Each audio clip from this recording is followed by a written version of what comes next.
Ladies and gentlemen, this is gonna be a very, very stormy but beautiful night as we come back into tonight's upper bracket playoff finals. And joining with me once again is the one and only Has Daddy Slim. Yes, we're back here again. Thank you, Imp, for that lovely introduction. Ladies and gentlemen, welcome! It's the 2021 Season 2 of our Australian Esports University League CSGO, and we're here with our upper bracket finals. You love to see it. It is an absolute corker for this one as well, because, we've got a couple of teams that play some, just some decent, I would say, decent Counter-Strike game. Look, it could be better. But it's definitely up there. I mean, oh yeah, it's definitely up there. Yeah, it's definitely up there, as you would say. That's what we're getting from this one so far. But it should be an absolute classic. It is, of course, the fellas over on Monash lads up against the Deakins for this evening, and it is going to be an absolute corker. And I cannot wait for it. Amp, what about yourself? I mean, both of these teams very highly skilled in the AEL Uni arena. And they're looking to put on a show for us tonight and win a best of 3, trying to get, of course, towards that grand final, get themselves up there and into the money, That's what, into the green, as they say. Yeah, into the green. I love it because this is the time. Both teams have been absolutely amazing throughout their whole journey into season 2. It's actually really amazing, right? We have... obviously, we have the Monash lads who's been showing just absolute dominance, and then you have the Deakins who's just been storming through. Having these two titans clash tonight is an absolute banger and a half. Let's talk about the map bans. All right, the vetoes is going to be Monash starting with a ban on Overpass followed by Inferno. And so the first two maps that we're going to be having is Monash on Mirage and then Deakins on Dust 2. Followed by an Ancient ban into a Vertigo ban, which means that the last one is going to be Nuke. So, Nuke... Yes, we do love a bit of Nuke. Yeah. I would say Nuke, because it's become a much more used map as of... I don't know if... I'm just everywhere, from all, the lower leagues to upper leagues, even... You're talking about, the upper ones, the Epsilon. The Epsilon Yes. Of Counter-Strike all over. But even on the IMN 421 or 2020 Oceania that's going on at the moment, the Looking for Org boys, which of course are the ex-Direwolves, just beat out Renegades 16-6. And that was Renegade's pick. That just happened, by the way. So shout out to the ex-Direwolf boys. That is a big win for them. And for Renegades, well, they've got to turn that around the next 2 maps. But yeah, I'm looking forward to a bit of Nuke tonight. Should be a bit of fun. That's if we get there, of course, because of course these teams can win the first 2 and just say, bye-bye, darling. That is all she wrote. But considering we know these two teams, and we know how they can be on their own map picks, and we know how they play. This one, I feel like it's going all the way. It's going to be a very, very long one. And I'm all down for that, I've been up since 4:45, and I feel absolutely alive as ever for some, 4 hours of CSGO. I mean, I could not think of anything better to do right now. Yeah, look, we wouldn't be going anywhere right now because, we had such a big day working, staying up, and then finally coming back. I was tired mentally. But then again, you have a big match like this. So, we rather be here than anywhere else. As we're getting ourselves warmed up, would you like to run us through our beautiful sponsors tonight? Well, I could do. I mean, that's definitely something I can do. We're going to start off with, of course, for the guys over at Chatime. Yes, if you like bubble or iced tea, iced tea, bubble tea, something along those lines, and you should definitely hit up the guys over at Chatime. You can find them on the App Store as well, which is not too bad. You can also go in-store. You can do pickups as well. All of the stuff you could ever want, those are the guys over at Chatime. Make sure you go grab yourself something there. Check them out. Our next one, and our very new sponsor, we would like to welcome them for the first time, the guys over at Predator. Yes, Predator. They have teamed up with AEL University. You can conquer new worlds with Predator Gaming today. I tell you that much. It is absolutely fantastic. Predator, they're the game PC partner of us, which is good to see. I mean, look, power, precision comes to mind when you've got this. You can elevate your gaming experience in every way with quality and performance. Thanks to the guys at Predator. Thank you for signing up with us. I hope you do enjoy your time with AEL. Next up, of course, we have the guys over at AOC. Now, we're talking about viewing experience now because these guys, global leader in monitor display technology for more than 50 years. And 50 is a big number, okay? Not as big as 51, but bigger than 49. And they have delivered exceptional viewing experiences to millions of customers worldwide.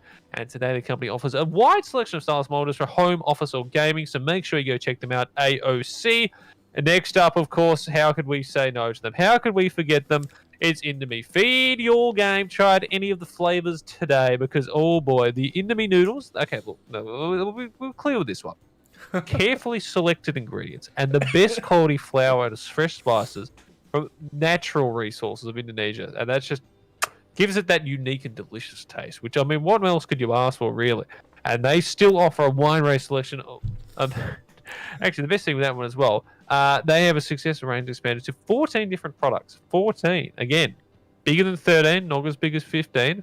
A good number all the same. We love the number 14, so make sure you go grab yourself some Indomie tonight, tomorrow. I mean, any day. It's a good day for it.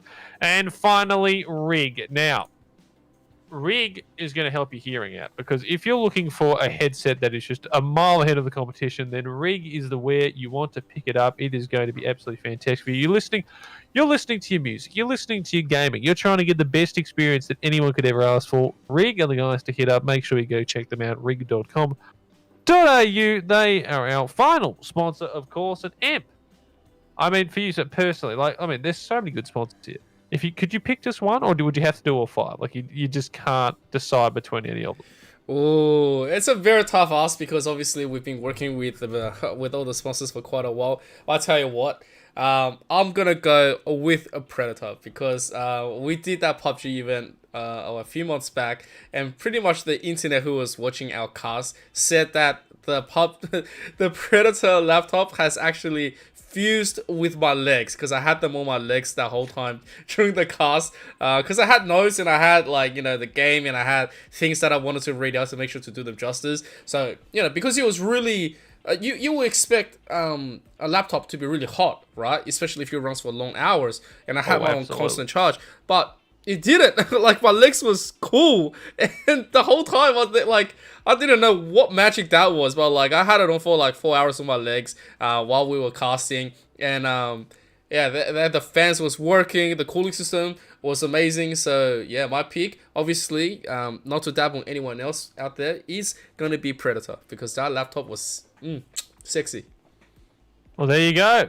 You heard it first, ladies and gentlemen. If you want to get your pick there, it is, of course, the guys over on the side of Predator. Make sure you go check them out. I mean, if M's saying that much about them there, then you know it's good. You know it's high-class stuff.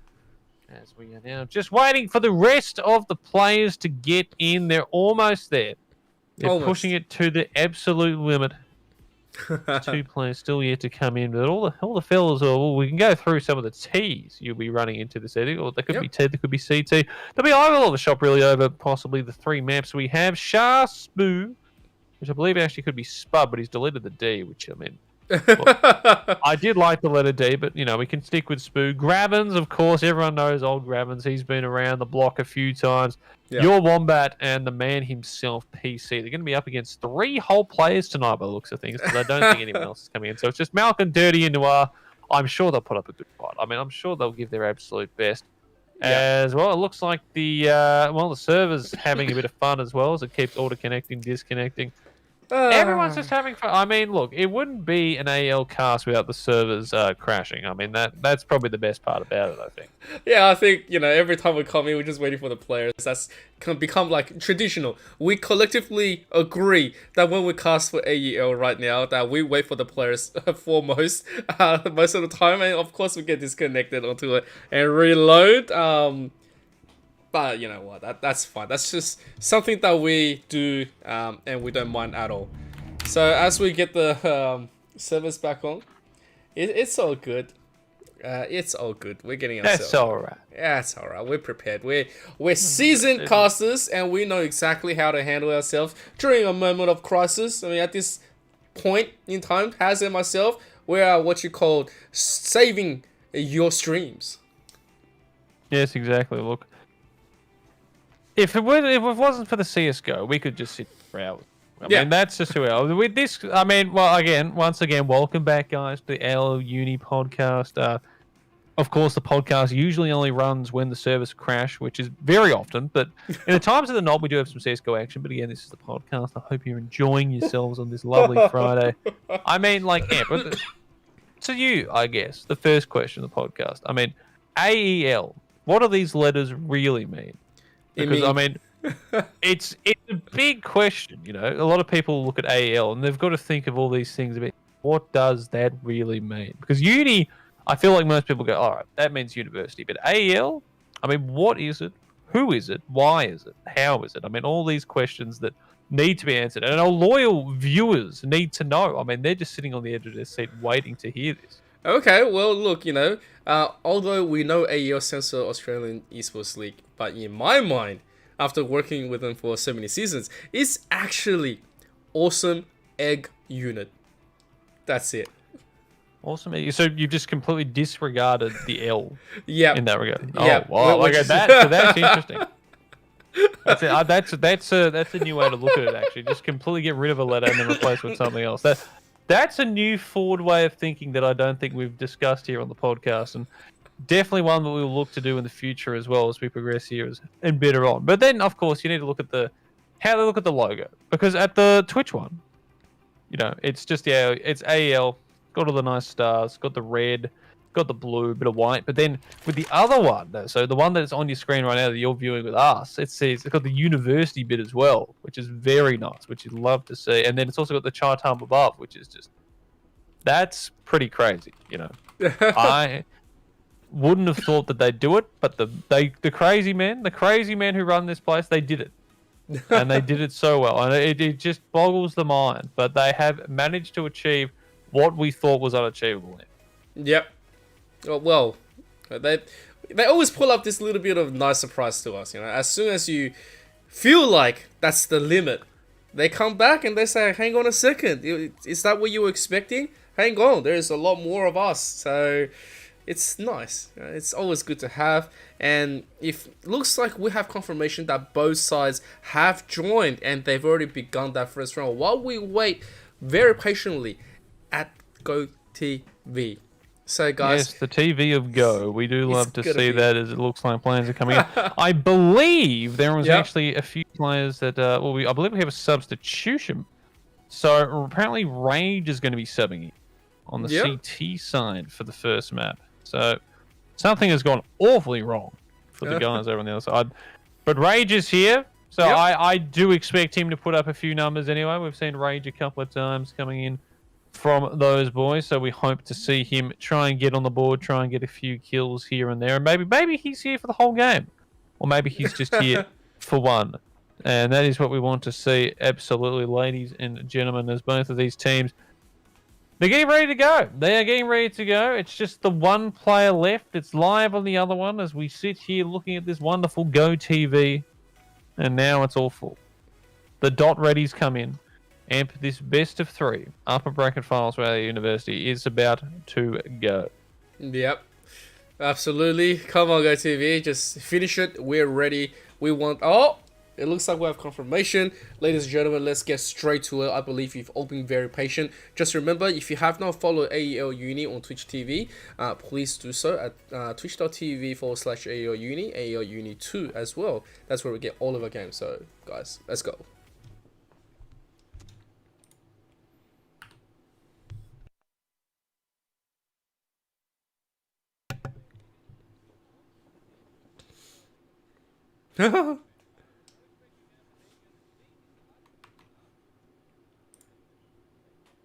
Starting on that CT side, but I mean, it's a big call here. Do they start in the CT? Do they go towards that T side?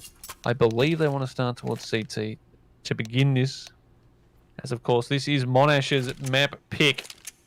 So the Deakin boys will be on that CT side as we get ready to start here. It's our first map of 3, the upper bracket AEL Uni Finals for CSGO. I hope you're going to enjoy this one. I know we are It's round 1, map 1. Imp, take us away. Alright, ladies and gentlemen, Monash is getting ready. They're gonna have the 4 stacking straight up, going in with 1 just lagging behind. Although you have 2 players reinforcing the B side, they are gonna be seeing a fully stacked up 2 flash and a smoke coming up from Monash. It looks like they are gonna go for a very standard B as we... Oh wait, that's not the one. I was looking at Noah's gun just then. But yes, Rage gets tapped a little bit. And they are all going to be jumping down. Melchin does connect one, but Rage is already taken. And this B side is already ready to be in the highs on Monash last. Meanwhile, it's Dirty. The aim is still sharp. He is ready to keep on coming back in with Donga with the reinforcement. Looking through the smoke and getting a nice angle onto Spoo. Missing the D. But yeah, the bomb has not been picked up just yet. And a big round from the Deakins. Hold that one off perfectly. Monash unable to get the bomb plant down and unable to get really any impact towards that B side. They got the first one, but from there they were shut down pretty quickly as the Deakins 1-0. They get to get that buy into this round with a bit of money across the board. Meanwhile, the Monash lads looking like they'll... Well, I was going to say they were going to save up, but they've gone full investment off this one. So no bomb plant, but they're wanting to try and get this one immediately back. 4 Deagles. Khalil on Grabbins to sacrifice... Well, he didn't even need to sacrifice the armor that much. But they've got a few smokes, a couple of flashes. So you imagine the moment the utility goes out towards that way, they're going to try and get something there. And Noir, he goes searching in towards A main for information. All he finds is Wombat's dig straight to the head. Smoke starting to set up, and Dongo getting wide past the stairs area, looking to get Grabbins. And Wombat grabs another. He's got 2 already with that Deagle and a 4v3. Then this investment into this round is starting to pay off at the moment as Dirty trying to hold that angle with the scout. He's been flashed off there. And now Rage looking to poke in as he gets that flashbang out towards that position. The bomb cell hasn't gone down, but Char with a swing out does just get that one. Malcolm trying to hold it down and brings it back into the 2v2 as the bomb is planted. And here we go. Monash looking to try and get this round through. They've invested everything after losing the first. This would be absolutely huge if they can get this one done. Wow, from a round of Eco with some investment coming in, they've actually handled themselves very well, pushing this position in onto Deakin. Although they're gonna get cleaned up, they've pretty much cleaned up a nice little bit of position. They have the plant. So this means extra credit, or extra cash all around. Extra credit, we've been doing too much right. But yes, it looks like this is gonna be a nice little bit of round coming from Monash. They don't have to invest, but it feels like they will. It is gonna be a mix coming in from the Galil and AK, because utility is gonna be low on Monash. But meanwhile, they are already knowing that Deakins is not gonna be coming in full swing as well. So just for your information, your Wombat changing his name over to Sleepy Will, and he's already got that first kill there towards mid, stopping down there on the connector. But Pacific, that's a well-placed nade right at his feet, and Sleepy Will, he's sleeping with the fishes right now as PZ walks out from A main, picks up Noir, leaves them now in the 4v3. And again, they've just reinvested into this round with no utility pretty much, but they've gone for all the rifles. They want to try and get one back here as PZ looking over the top there, almost takes down Pacific towards that jungle area, and Shah going in towards connector will shut him down now. And the Deakins left with just the 2 players available, Malcolm and Rage. And already Rage is getting pushed from that CT area. Shah trying to hold the angle. And Malcolm sitting up there towards Shaw. Spots Grabbins a tap down from there, but 4v2. They don't particularly have a lot of money going into next round. I think they might just try and save at this point. Rage thinking about looking towards there. And now the peek out from Shah swings him down. And Malcolm is the last living player for the Deakins as he tries to hide towards that B side, trying possibly to save that M4, but they look like they're going to go hunting it. They want to find this man.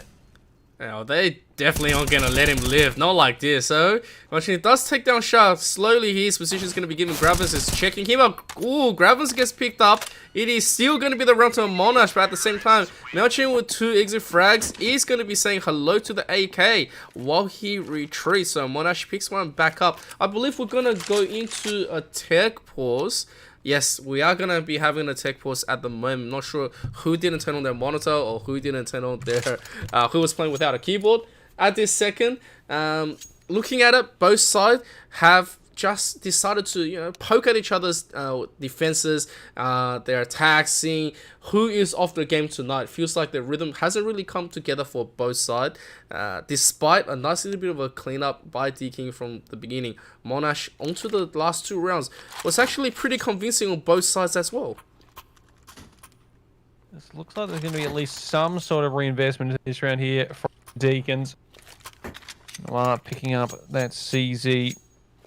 Dirty also with that scout as Malkin, I believe, brought him out with that one as well. So, going to save, of course, that AK from the previous round. Meanwhile, it's pretty much full investment here from the Monash boys as well. Gravin's still sitting at the 3,800. And the second mouse is not working at the moment. Pacific, he's having some trouble right now. He's trying to get that, mouse to work. The wireless one is not working. So that's why you buy wired, I guess. I used to have wired, but it was just such a pain. So look, I'm all for the wireless mouse. I've had no problems with the ones I've had, but clearly our boy over on the other side of things, Pacific, was having a bit of trouble as we come out of the tech pause. Monash looking to try and even this up at 2 apiece. Meanwhile, the Deakins, they've reinvested as well. Both teams, they're trying to break each other's economy at the moment. They don't want to give up these rounds. Monash, 2 rounds lost on the trot, and they forced into both. One of them didn't quite work out, but the second did. As they look to just sort of do this default spread out, and already up towards that connector side as well. As they're looking to try and find stuff here. Spud Wrecker going back and forth. Does get a decent tag on the boards. Donga picks up a bit himself as Wombat throwing that Molotov as well down. As Gravin's looking to see if he can find anything here. Back and forth. Pacific's got to be careful. Wombat cops a bit from his own teammate there. As they're still sitting in towards that side. Rage with that flash out. Looking to see if he can pick anything up. The P250 swings on out. Doesn't quite land the kill on Gravin. Some decent damage. And Spud pushing into snipers, grabs one as well. Malcolm getting some nade damage to the 5v3 as they look towards the A side where Noir is the only man that can possibly stop this. Oh, they are pushing through this. Noir also goes down 5-2. And this is going to be the plan. Full take onto A, which ensures that Deakins doesn't really have much power. Melchin tried his best to try to come out to play, but he kept on being denied with a nice advantage of utilities. Nade come in, and they're followed by a nice Molotov as well.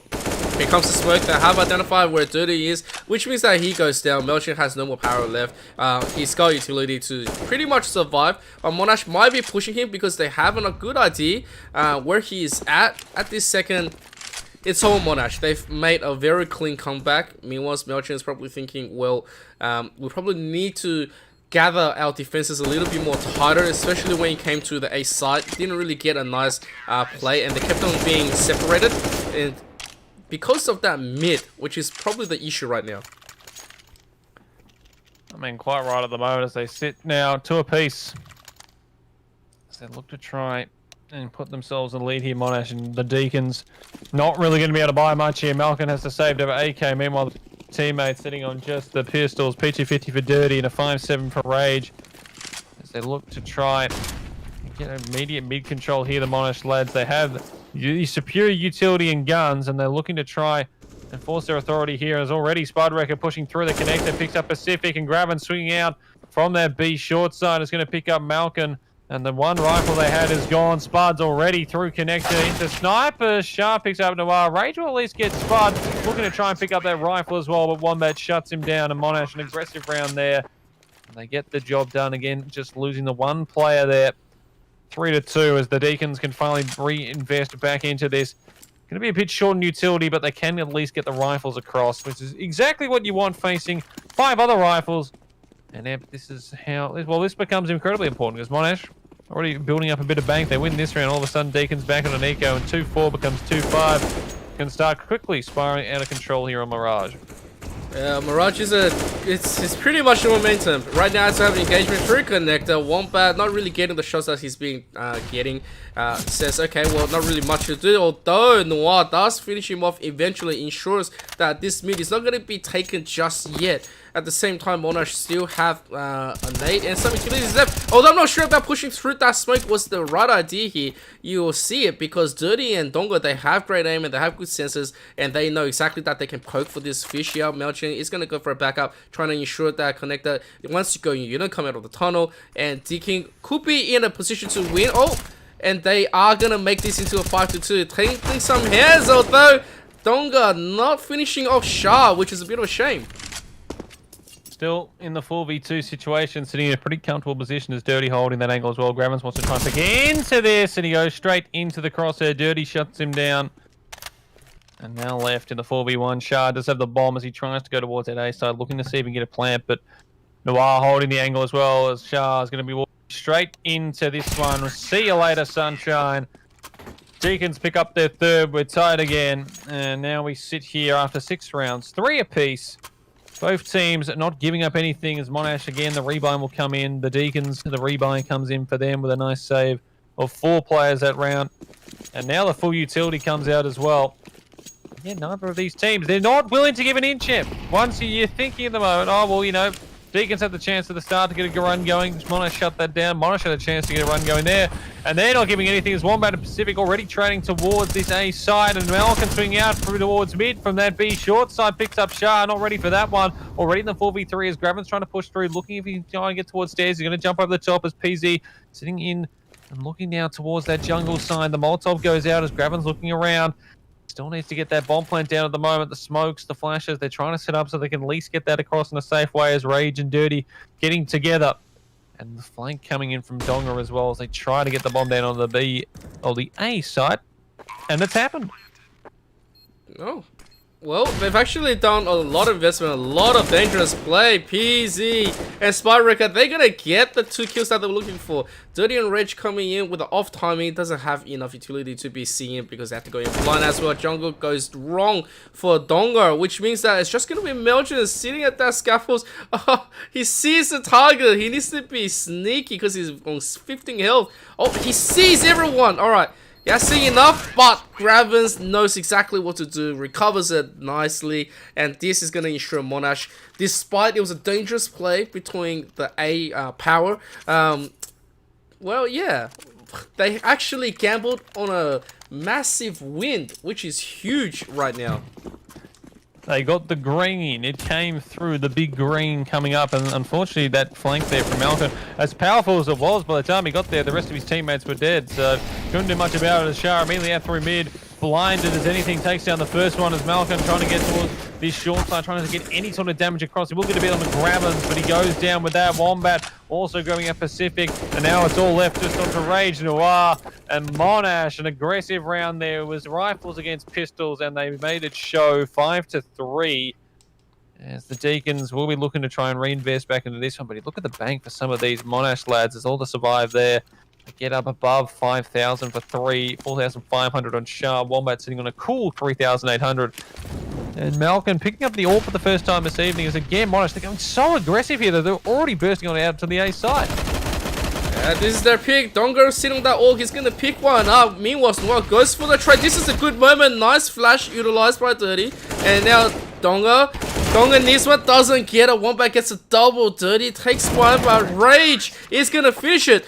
Now, I'm not sure if that AWP was the winning factor because I think it's more towards that AUG out of nowhere from Donga that actually clutched up, punishing Monash for coming in, getting full aggressive on that A side without giving respect. They were thinking, oh, they don't have enough utilities to be expecting such a big rush from us. But at the same time, Deakins says, hang on a second, we just take our game nice and easily, and we're going to win the day.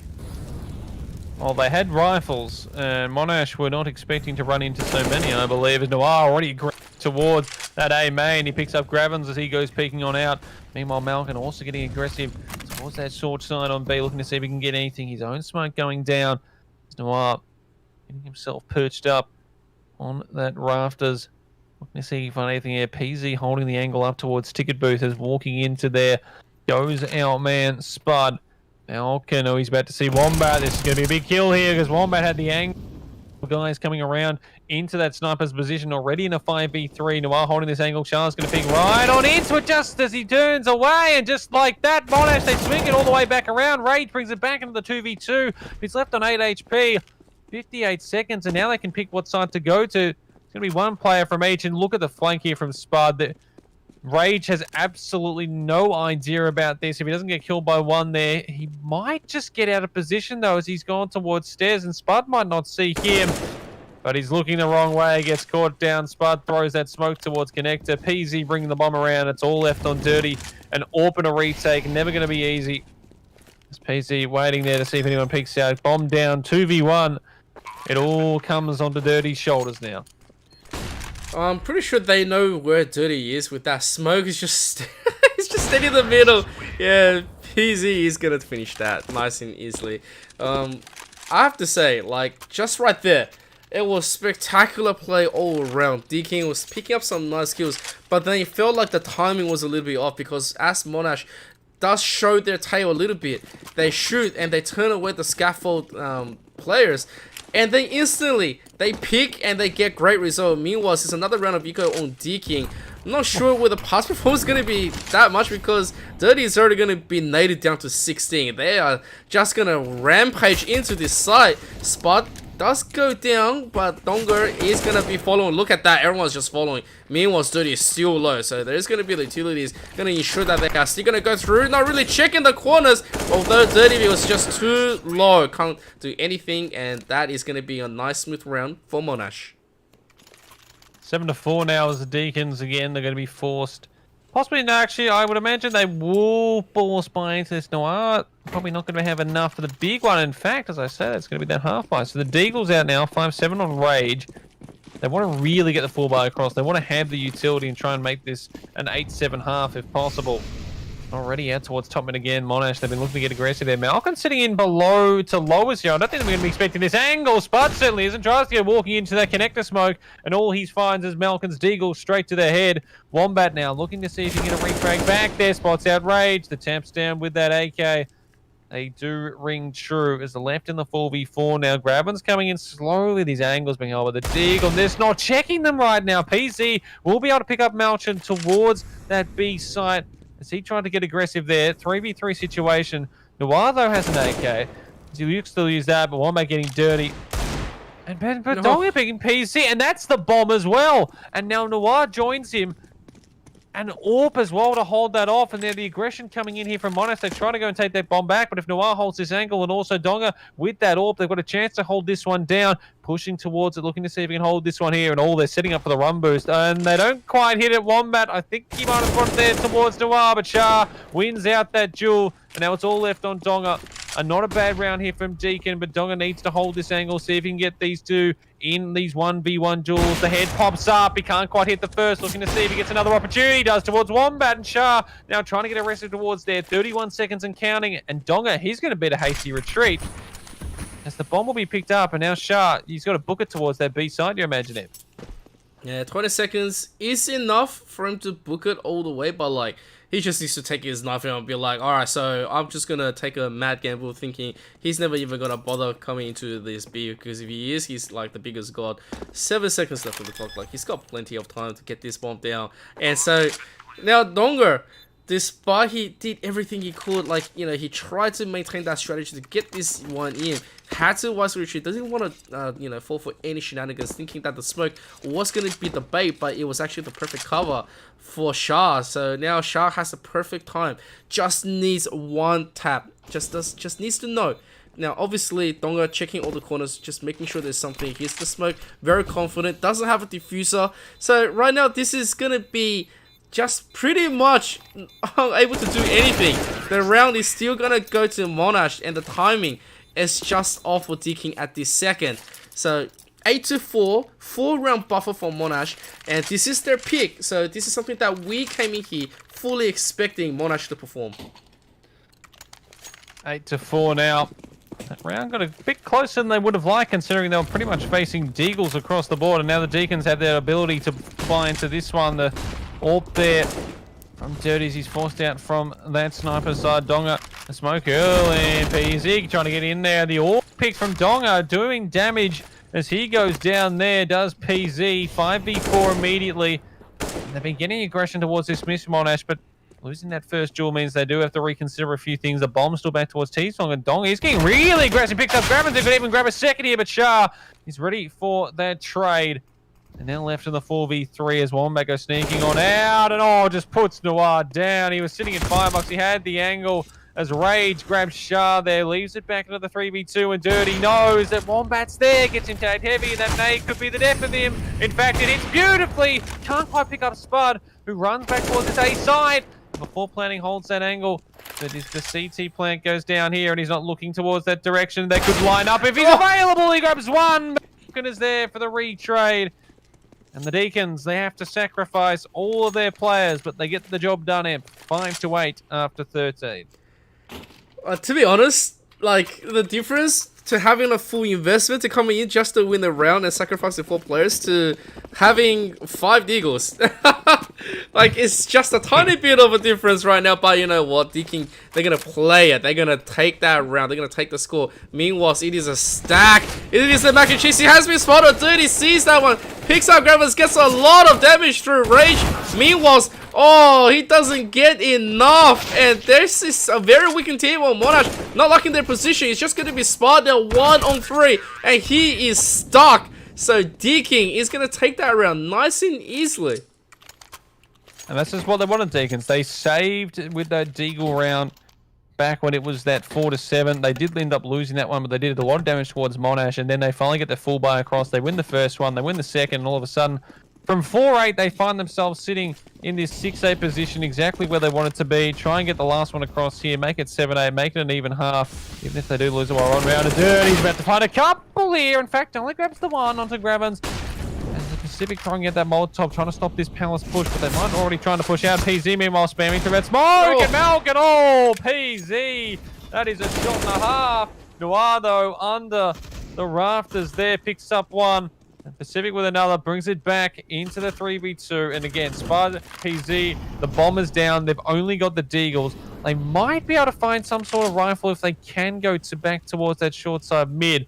But it's just going to be the flank around here from PZ. And that's the trouble. Whether or not they go check that, Donga's going in towards that connector side. But I would imagine here, Rage is in a whole lot of trouble. I don't think he realized what's happening here. Meanwhile, Spud trying to get towards that position towards A main so he can jump it towards Noir if he goes picking towards that. It all comes down to timing and Rage. Oh, buddy boy, I don't think you're going to be expecting that one coming up behind you here. 3, 2, 1, there he goes. Looking for the second PZ. Can he grab it? Oh! No! Oh! Oh! One dig, not just 1, 2, but 3 from PZ. Oh, well, when a flank works, it works, Eb. Yep, that one worked, I think. You know, what? Just slightly. What did we just see? That was... Oh, man. What a flank. PZ was just playing Aim Simulator at the back. I mean, Aim Labs just got booted up, and PZ says, well, I'm going to show you how I warm up. So, out of nowhere, Monash, they rob one away from Deakins, making this 9-6. So the side has been switched, and this is an interesting entry from Deakins. They are all just going to be coming in from the Palace interiors. Meanwhile, Donga is going to be smoking it out and trying to get something. They do spot out Shah at the box. At the same time, it is... Oh, they're just going to push him. Oh, but Shah is still going to take some blood before he goes down. The aggressive here from the Deakins. They get that bomb plant down left in the 4v4. Malcolm trying to go in aggressive there with Rage. The flash goes out. Rage picks up one and a second as well. As PZ and Graven's fallen, it's left on the Spud and Wombat. Rage is low on 7 HP, but they've got these angles. Noir gets the first on the Spud. Now it's all left on the Wombat. He knows. So these last two, Rage is low, so he has an opportunity here. Knocks him down. But Donga's there for the immediate trade. And the Deakins, they get the start that they needed there. They wouldn't be happy about dropping that last round in the half. But they get the job done. 7-9. And Monash, they just don't care, do they? They lose a round, they lose pistol. It's just like, you know what? No, we're going to reinvest. We're going to buy everything possible. They don't get that, you know, you're not supposed to full buy after losing pistol. I guess the economy isn't the same as it used to be in that regard, but they just looking for stuff and Spud. Oh, from Connector. And when he's doing that, then you may as well. Woo! Oh, man. I feel like this two teams just doesn't need to buy any pistols. I mean, they don't need to buy any guns, right? They just get pistols and they're good. Shah also goes down. They're connecting. Yeah, exactly. And of course, so you're gonna get a nice little bit of conversion coming back into this. And Monash decided to just say, well, we're just gonna do our best. Meanwhile, PZ runs up with the scout, does get taken down, same as Wombat. Spud trying to activate the cheat codes, just get the one, no more headshots to be done. Meanwhile, 103 being spotted with the dream. He is just being sprayed. And that is Deakin saying, well, we're not gonna fall for that one more time. We're gonna take it back 8-9, which means that they are in a position to equalize. Yes, they are. As Monash, well, that investment into that round does not pay off, and here you can see it as it's pretty much all pistols this time. Spud and Gravens with the Deagles and Shah with that P250, but no armor. no utility. They're just going to have to hope that Deakins don't check their corners and walk into a few angles because they've pretty much got this full by Rage still on that Galil. Pretty much full utility as they try to get mid control here. Malcolm, Noir, and Rage looking to try and get some stuff here. The decoy goes out towards top mid as well. Meanwhile, there's 4 players to Monash towards this side, and Spud Pacific going out the top there from Palace, and Spud holding it. He loves that deagle at the moment. He's third in the second in the space of 2 rounds. Molotov's going out there as Spud tries to hold the angle past them, but Malcolm will shut him down. They're going towards this B side, which is exactly what Monash want them to do. They've got angles everywhere. If they don't test it, they'll be in trouble. Malcolm, oh, dirty, no, that's your teammate, Sunshine. You can't be doing that. 3v3 now as Gravins gets some damage. Another headshot. Oh, these Seagulls are coming alive. Dirty does shut him down, and it's all left to Shah, but he's still holding this position. The P250, and oh, Shah! I was about to say, he's still going to take down Dirty, but just one taps him with the P250 straight to the head. And that was the worry there. Deakins, if they went towards the A side, they could have got the bomb planned. It would have all been fine. It would have been 9 apiece, but they walked right into Monash's trap amp. And 10-8, and now they've got the buy-in. Deakins, they've got a couple, but they're a bit more all over the place. Well, Dicky chose the wrong path at that stage, I'm afraid. It felt like they chose poorly, but you know what? It's fine. This is still just them trying to feel it. Monash probably very greedy about that last round, thinking, well, I can't believe they took the bait, and so gave it to them. Meanwhile, coming back into this round, Spot does spot out Noir. Noir is just gonna be, oh well, he's gonna be okay. Meanwhile, Spot, he is gonna finish him off. Meanwhile, goes down. Dirty gets the trade. One back, walking through that smoke, curse up the stairs, connects one out of nowhere, gets a little bit of a spray. Meanwhile, PZ, he goes forward with that one, takes out Donger, and I'm pretty sure Rage is just gonna go down as well. Not much they could do in that situation. It felt like the desperation attempt was there, and now the economy is gonna be even worse for Deakin. Yes, now as there might just be a full save across the board actually. As I say, that Dirty has at least invested the Deagle and a P250 coming out from Noir and Rage, but no armor, no utility. And a rush towards this B side, it looks like, if they want to try and get something done. There's only the one player towards here, and that's Gravin, so they do have the opportunity. If this nade lands, though, in the protect area, could do some damage. Doesn't quite go that deep, and we'll pick up Donga. And Gravins has already spotted one, relaying this to the rest of his team. Meanwhile, Spud has sort of joined him towards that area. I should say PZ, as Spud is towards short side, and he stops Dirty from going anywhere, but the Deakins, they decide, no, we're not going to rush towards this B fight. In fact, we're going to shift walk all the way back to our spawn. But already, I mean, you can see the aggression from our man Wombat. He's already in towards A main if you're looking towards that map area. So he's well aware of what might be happening. He's probably hearing a lot of stomping towards top mid as well. Shah peeking on out again. Shoulder peeks it, spots a few, trying to get that flash going. Peeks out past it as he looks to try and get knock a few players down. Only grabs the one as Dirty does get that trade. An opportunity, wants to try and go after that M for a 1S, but PZ trying to hold it there. He's only got his fist on that as he's using that orb. He goes down. Gravins is also going to pick one up, but Dirty with that Deeg and Spud and Wombat, they finally bring it back to the 2v1. It's left on Spud and Wombat to try and shut this down. Rage with a P250. Monash, they've lost so many players this round, but Spud will finally close it. And I mean, for the Deakins, a pretty decent round there, now, considering it was just some pistol investments, no utility, no armor, and now they can full buy into this one. Let's just say, if you and I were on that team right now, and we tried to do exactly what the Deakins did, we probably would have been squashed really hard by Monash. So no, we just headshot everyone. Oh yeah, that's right. We only cast. The only reason Imp and I cast is because we just don't want to embarrass everyone. Yeah, that's right. As we go to that, there is going to be the trade. NOP is going to go down on the side of Monash. At the same time, you do have a little bit of a push through connector. I'm not sure Melchin, he peeked out a little bit too late with that smoke, so Spot picks him up.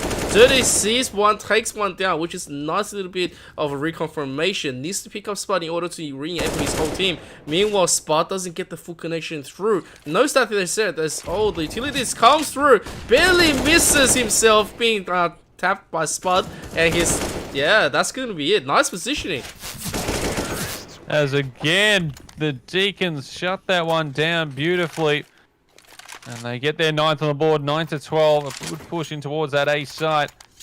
And now Monash in an interesting position here with their money, but they should be able to reinvest into most players. You see Sharp picking up that Deagle. So is Gravin. So Still putting pretty much everything they can in towards this one. And to be fair, the way that everyone's Deagles start, they're basically a rifle at this point. Because, I mean, if you can aim, and these fellas certainly can, it doesn't matter where you are on the map. If your head's available, it's going to be taken out. Spider, we're looking for the first Noir, though, with the immediate trade back as Shah looking to try and get aggressive as well. Picks up that fallen M4A4 of Spud. And just like that, the trades come across 4v4. Dirty trying to get in close here with that. Oh, but the angle from Wombat is held. And Dirty, the slow peek into that from Palace does not work out as Rage drops everything. Bomb, gun, all of his just utility, which you can actually do now, by the way. You can drop utility. Fun fact, just in case you didn't know about that in the new update. Looks like the Deakins want to hit towards this A site 3v4. They've had the superior utility and guns going into this one, but they find themselves the player down as Noir looking to clear out under Palace here. And after those rafters, and Wombat's already up there towards him. Malcolm will be able to shut him down, but they run past it again as Shah grabs one. And they haven't checked it either for the underneath. PZ stays there, and while Malcolm puts down Shah, PZ gets him down, and Monash grabbed the round immediately back, 13-9, and now the Deakins, well, I mean, you can see here their money's just pretty much all over the shop. They can't really invest huge amounts anywhere. Donga with an AWP, but everyone else sitting on those pistols. I mean, Donga doesn't even have an actual gun. He's just got a couple of flashes and a smoke.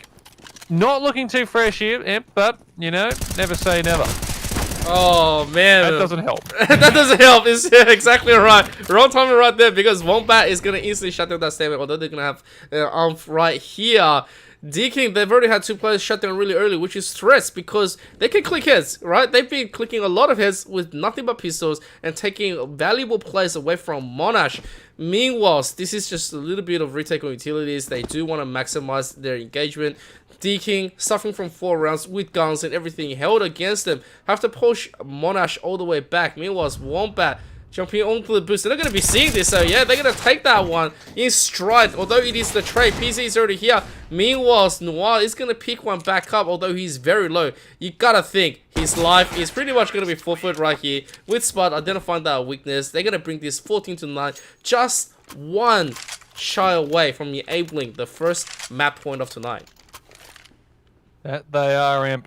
9-14. This is, of course, Monash's map pick, and they are showing it right now. Deakins, they have played some pretty good CS so far, but you can see Monash are just one step ahead of them a few of these rounds. As again, now the full buys are in for both sides here.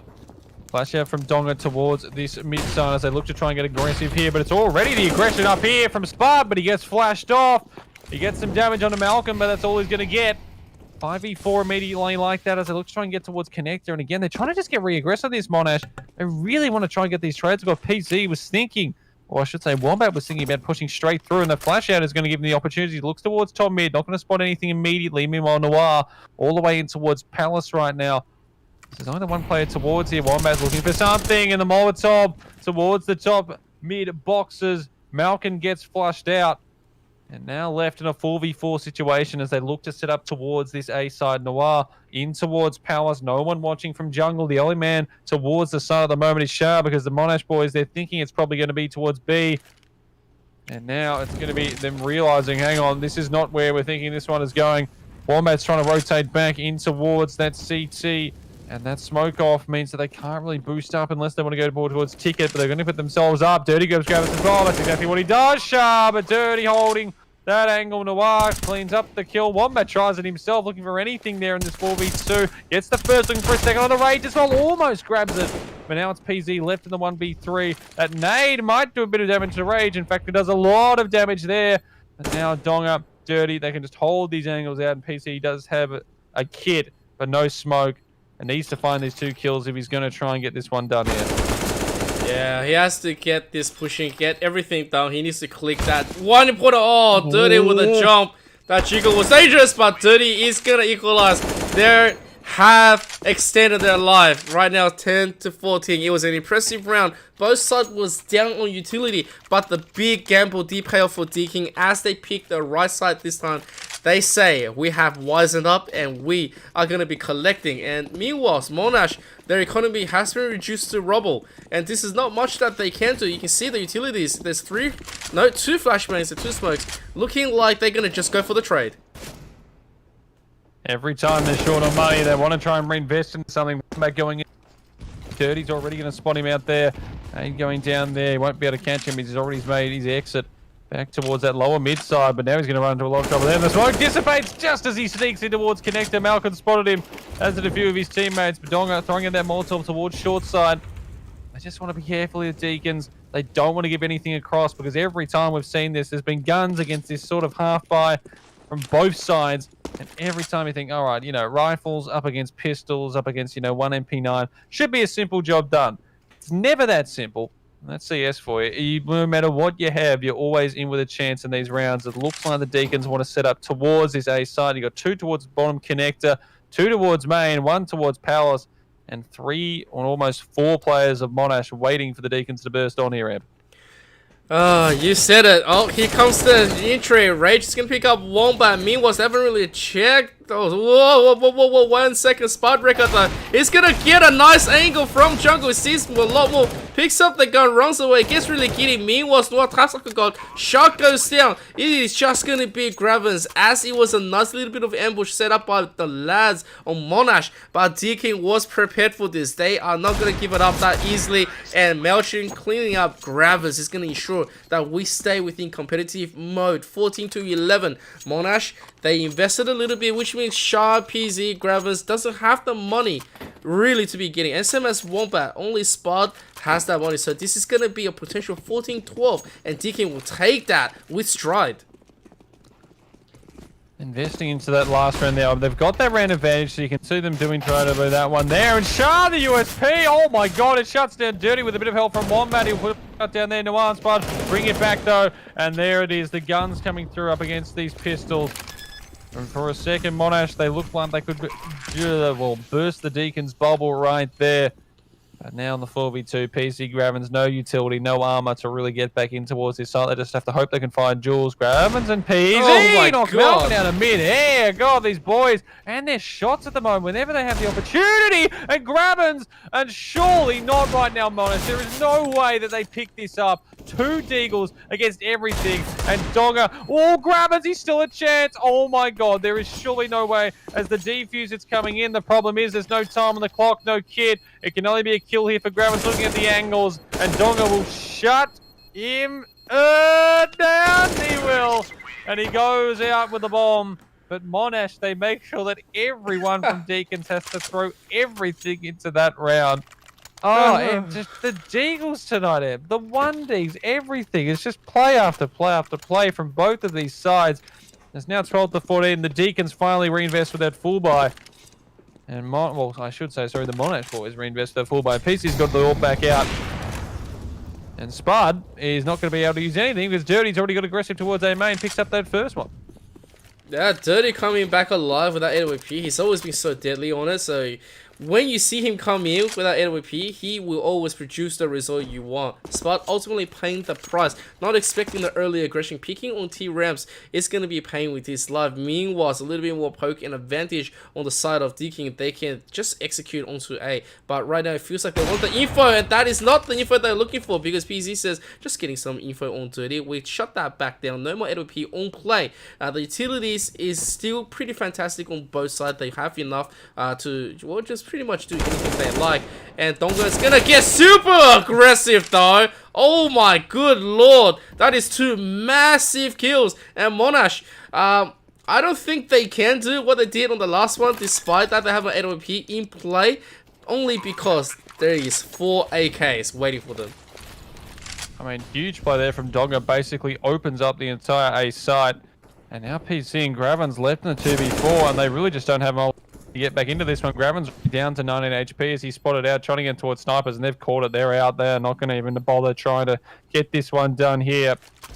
And just like that, the Deakins, from a position where we thought this could be ending a bit early, they bring it back to just a 1-round difference, 14-13.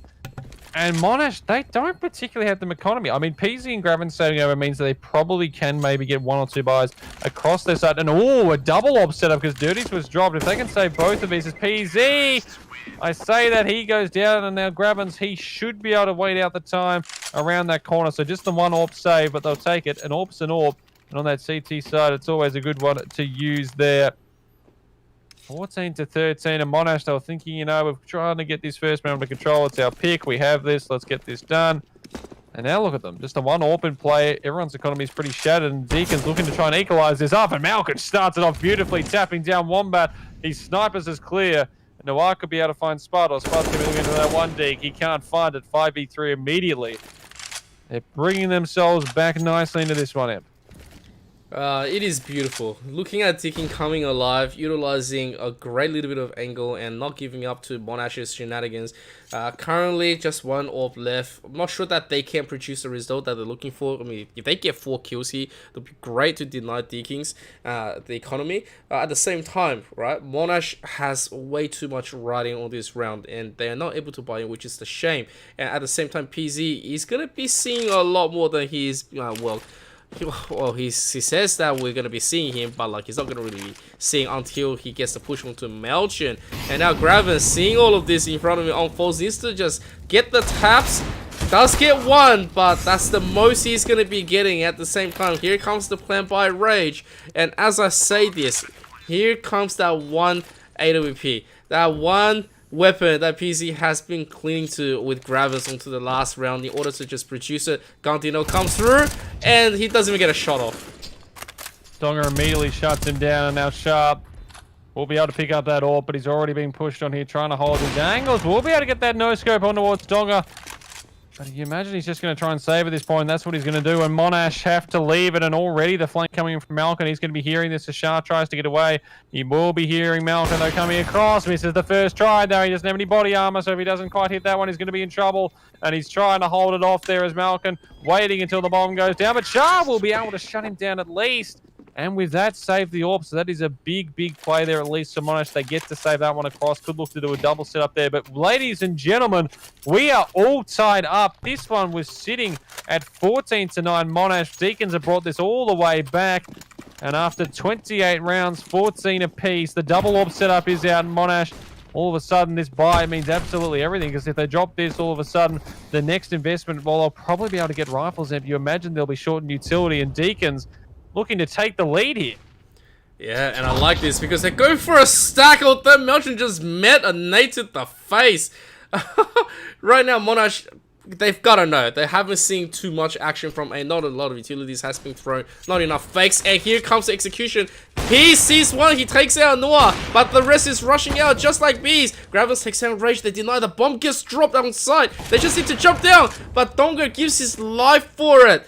Meanwhile, Melchin's here. He knows that he needs to make an effort. Needs to quickly grab and go for the plant. Pushing this into 2v4.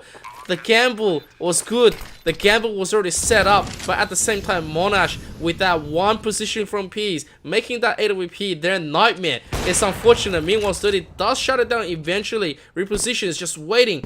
Now, all eyes on how Melchin and Dirty is going to be playing this. Spud misses that one, and Shah shuts him down. Wombat coming around from the side. And the B play does not work out there for the Deakins. Monash, they get the full buy across and they respond. They're back in the lead, and now they'll have themselves a chance to close out their map pick 15-14. One more round of regulation here. The Deakins, they're going to have a buy across the board. Monash are going to have full buy as well. So it is basically for everyone here. I do say that in Noir, no, he does have that one across. So full utility pretty much in all these players. The Deakins, a few of their players slightly short, but no excuses. Either it ends 16-14 in regulation, or we're going to overtime on our first map of Mirage. And from 9-14, the Deakins, they've brought it all the way back to this. But they could come up just short, as it looks like they're stacking up towards that A side. And Wombat trying to get aggressive here towards Dongo in mid. Donga just falls off that angle at the last minute. And now the information's going to be coming across. There's no one in towards that top mid side. They've already gained that mid control pretty well. Hit thinking it might come in here. PZ towards jungle, throwing out his own smoke, trying to delay anything that could be happening as long as possible as Donga throws up that smoke, trying to distract towards mid. Anything here. They're just holding the angles, looking to see if Monash can get aggressive. Minute 10 left on the clock here, and finally Wombat going to be spotting those two up towards top mid. Pacific, and also Dirty there. Utility still being used there. Wombat holds that out, but he's not ready. Second holding it first. Deakins have the opportunity. They have the player advantage. If they want to hit towards A, they can. 3 players sort of holding towards it. Gravens goes peeking on out. Picks up a damage as well. He's down to 43.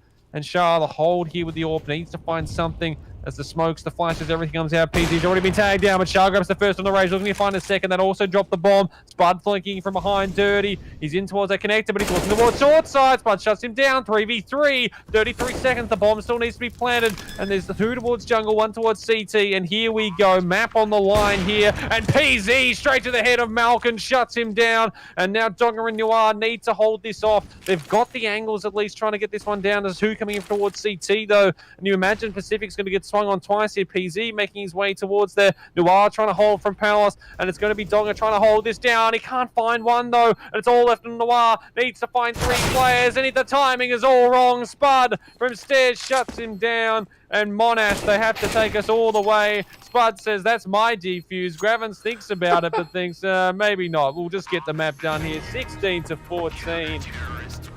Whew, all the way up, all 30, but the Monash boys get the job done. They stretched it out, and all credit to Deacon. They pushed them all the way on their map pick in the end. That is all she wrote there. And they take a 1-0 lead in this best of 3 upper bracket final. That was insanity all around. Like, you just wish that you kept on rolling in, because at one stage it was just the one side Deakin, and then you became one side of Monash, and then out of nowhere the back all gets turned up by the Deakins once again. They say to you, they say, we're not out of this just yet, and we can show you just exactly what we're made out of, with classic plays operated by Melchin, by Spud, by everyone that's actually got their full play. I think the most important one comes into mind is Dirty on Donga. Like, Dirty has been able to swing so much things all the way back just with that one AWP. Meanwhile, when you have Donga coming into play, he clutches it out. He gives everything towards the course in order to just make a few rounds back into the team. Is absolutely huge. So massive shout out to those plays. But ultimately, Monash taking that first one is going to be an amazing play. Now we're going to go to Dust 2, where it's going to be the pick coming from the Deakins. So we will see what's going to happen, but do not go anywhere as we go into a quick BRB for 5 minutes. And we will see you very soon for the second map of tonight.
Ladies and gentlemen, welcome back to the AEL Uni Season 2 Upper Bracket Finals. That was a bit of a mouthful, but we are back with Cass. Yes, we're back, Amp. We were looking very nice there, and what a bit of fun it was. 16-14, the guys over on the side. Of course, Deakin, they get the job done. They make it close. They make it very, very. Or was it Monash? Was it Monash or was it Deakin? It was one of the two. One of the teams, I believe, won that last match. Monash. That's what I can tell you right now. Monash. Well, there you go. It was Monash. It's crazy, but they get their map pick done. They have to be pushed all the way, 16-14. But they get it done. Now we move on to Dust 2, where of course the guys on Deakin will be starting on their map now. They will of course be on towards that T side, but they're looking to try to even this series up. Have ourselves get in towards that third map of Nuke, but they've got to get the job done here. And I mean, if the Mars map is anything to go off, Amp, but we are in for an absolute treat on this one. I mean, we thought we were going to OT. We thought we were going to pretty much go towards the end there, but they managed to just stop them right at the last second there, did the boys on Monash. But now Deakin, well, I feel like they're going to be a bit disappointed. They couldn't push that to OT, but now they've got the opportunity to try and get this one done here. As both teams just waiting to get in the lobby, waiting to get everything done. But Amp, I mean, last map. I mean, words. Can you describe it in words? One word, two, any really? 1 word, unreal. 2 words, absolutely unreal. 3 words, divinely, absolutely unreal. Oh, that's good. Yeah, I was personally just going to say Deagle. Deagle, well, yeah. There was a few of those. Yeah, if you are joining us, you did miss a lot of fantastic 1-digs. These players, as I said in a bit earlier, they know how to aim. Something that I lack, but it's very fun to watch other people do it. I'm assuming a lot of these guys play OSU. I mean, that's remember, guys, if you don't put at least 8 hours of OSU into a day, you cannot be an esports professional. That's just how it works. I don't make the rules. That's just how it works, unfortunately. Oh my god, dude, don't make me cough. Hey, don't the chicken, Ed. Careful, I know he's got the mask on, but he can't be coughing that close to him. Well, as the chicken go bok into tonight, if you're here, absolutely supporting the lads at Monash, make sure to hashtag Monash onto the Twitch chat. We see everyone in there, and of course, if you're here to support the Deakins, make sure to hashtag Deakins, because both team is playing out of their mind. It was insanity everywhere. They just know exactly how to play. They know exactly where to click. They know how to get the timing right, and they show absolute amazing talent and ensuring why they were here. And guys, if you don't know, there's been adjustment to Dust 2 as we go in. You will notice that Suicide is a little bit more different. Yes. It's very different now, so you can't just be peeking onto the CT double doors in the beginning, and they don't need to be wasting that smoke or jumping through. You can try, but you're going to come up a bit short, I'd imagine, as the knife round begins. And oh dear, the Deakins, they're falling over right now. Something is going wrong. PZ puts down his own teammate. Grabbins grabs PZ. Big fight over towards that way as Cross. He is actually subbed back in as well. And he is the final one to fall, as Rage does leave us, I believe, for the evening. It's nice to see him in that one map. I hope he's doing well. Rage, if you're here, mate, fantastic. Good stuff. You didn't quite get that victory after the first one there, but I think the boys can cover you on that one as we look to get into our second map here on Dust 2. It's going to be the Monash starting on the CT. This is the Deakins map pick. They're on that T side. I'm going to sneeze, Ep, so you can take the rest from here as we get ready to start into this first pistol round. Okay. Bless you, by the way, in advance. Yeah, I actually just came back from a mad cough attack at this second, but it does not matter. So, currently, it's going to be really good because this is going to be the side on Deakins. I'm very interested to see what kind of strategy that they're going to be pulling at this second, because it's going to be a stack straight up. They're going to execute onto early B tunnels. They're going to be seeing a lot of this. Meanwhile, PZ is going to be the one to challenge it. They have a lot of options to go for it. There's going to be a nice shield. Of course, we don't get any of the action. Don't know why. But Wombat out of nowhere came and took them by storm. And that's just going to get dropped. Deakin all get stuck at that tunnel. And Monash lads did not let them go at all. Not having any of that. The aggression already towards short is just already pretty much pushed towards top mid, and then PZ, the information immediately across it. I think they're uppers because I can hear a bit. He grabs one, and then the immediate trades across as well there, as it's 3 scouts. Shah, Grabbins, and PZ all in one. Wombat with the M4A1S, and PZ's got to be careful here, just in the angle he is. That nade Almost taking Dirty down as he hits at 27 HP. P counts there from Long from Dong up. And he too takes a bit of damage as they look to try and get something done here. The 4 Deagles and a Mac-10, so they do have something to go into the round, but the long range means it's going to be a bit difficult. They need to land these 1 Deagle shots, but when you got 3 scouts, a Negev and an M4A1S staring you down, it's always going to make things difficult. They're already the rotation towards this A side, but immediately reading that they might be leaving this area, just holding the angles at the moment. Wombat tries to get aggressive, and he's going to be shut down. Malkin and the Pacific sitting on very low HP. But they pick up their first player, and if they can, they possibly could go and grab that M4. They're thinking about it, as Gravin's already down as well. PZ will get that trade onto Malkin at least, but Cross puts down Gravins. And now 4 Deagles against the 2 scouts and a Negev. And for the retake, it actually does make it a bit difficult, but they're still trying to hold this push on towards A side. If they can try and get at least 1 here, there could be an opportunity, but Shah has to fall off the angle, jumps down towards CT, and now PZ looking to hold past that smoke angle, but Pacific knocks him through it. Cross grabbed Shah, and it's all left on Spud. It's fallen across the Monash as the bomb goes down. The Negev needs to come alive. Oh, well, he's spraying through, but that long distance fight is always going to go in the way of a long range weapon. It was a good, nice little bit of a fun round from the lads at Monash, but you know what?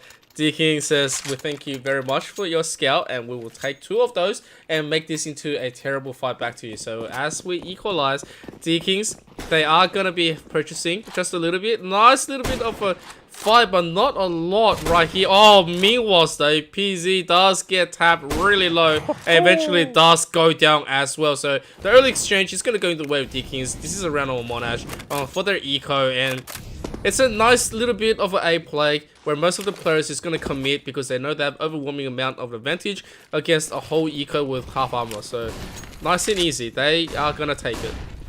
Still, they've got to be careful, these Deagles. We've seen what they can do so far in this series. And right there, Malkin trying to get aggressive towards short. And he's immediately met there from Gravins. 4v4 situations. That Molotov is going to push Gravins down to 36 HP as well. 4 players stacked here towards this short side as they look to go on out the smoke.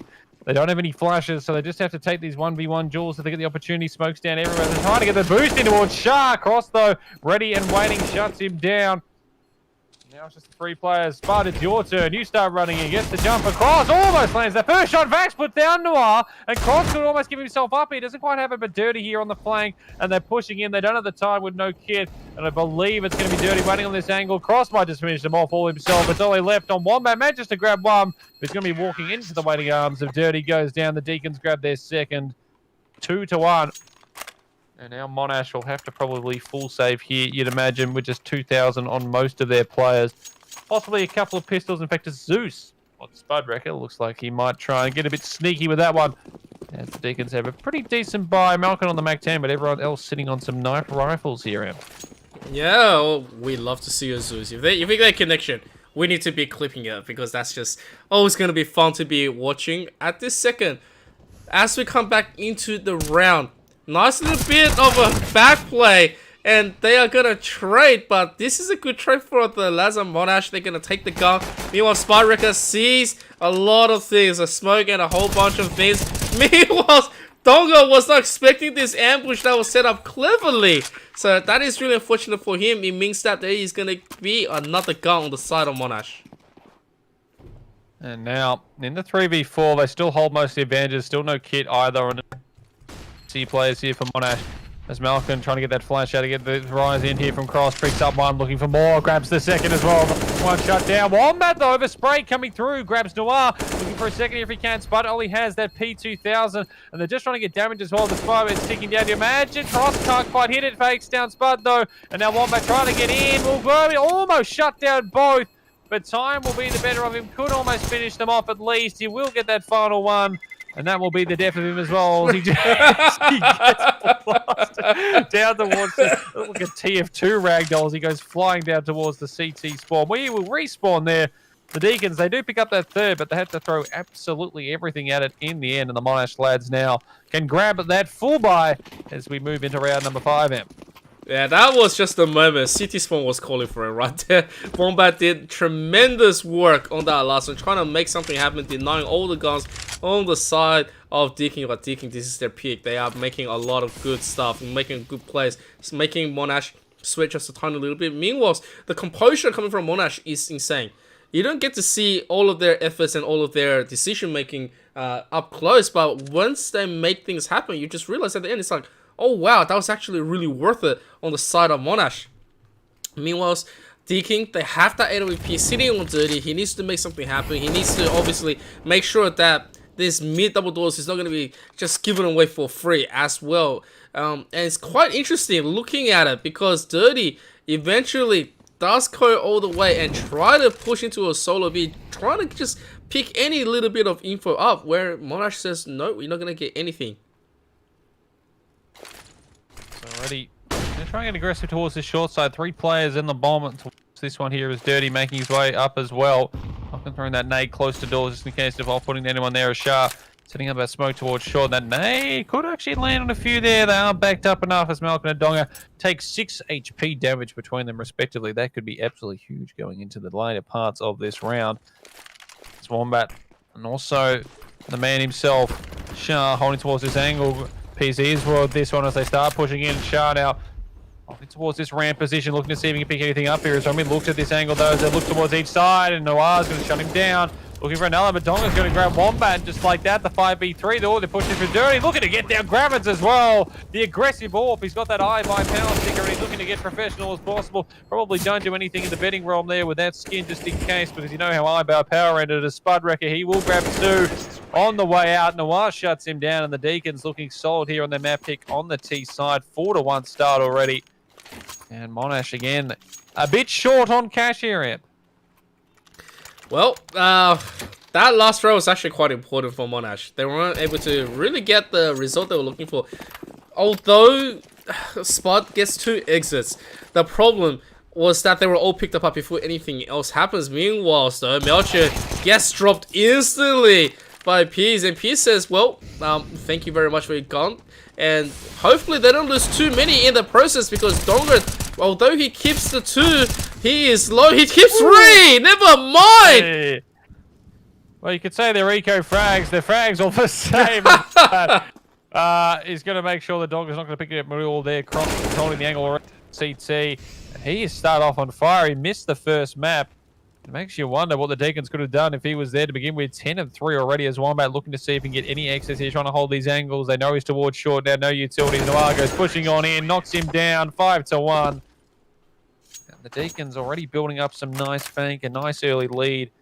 Monash, the investment comes in. The double AWP comes out, and this is sort of the one here. Whenever you feel like, you know, you're being pushed around the CT side, best thing to do is go, actually go triple AWP. Shards invested as well, so they want an AWP absolutely everywhere right now. And they might be using it pretty nicely as the flashes go out towards this long side here. They go against the push out towards that long position of A. As Donga trying to go lowers. PZ, though, is waiting around the corner. He's pushing in. Aggression with that AWP, but he picks up Dogger. He wasn't expecting that. As the rest of the players here for Deakins going out towards this long side, and Shah, the AWP is coming alive here. The right peek in, but he's not expecting so many. Noir gets shut down. That's one of them gone. The 4v3 situation. Gravity's going to be gone out. That flash in through. He will be able to get one, but just the one. Dirty with the reach right there. As AWP towards that short side. Dirty with the Molotov could push off the angle here, and he actually grabs one, but he grabs another one. Bud! Dirty swings it immediately back around. The one AWP on the T side is enough for them at the moment. And now PZ. He's been big in that first game. He's looking to see if he can get anything done here. Going towards that long position already, and I think Dirty might be hearing this right now. Noir, he's more looking towards that short side. He has to be careful. He doesn't peek himself out too much.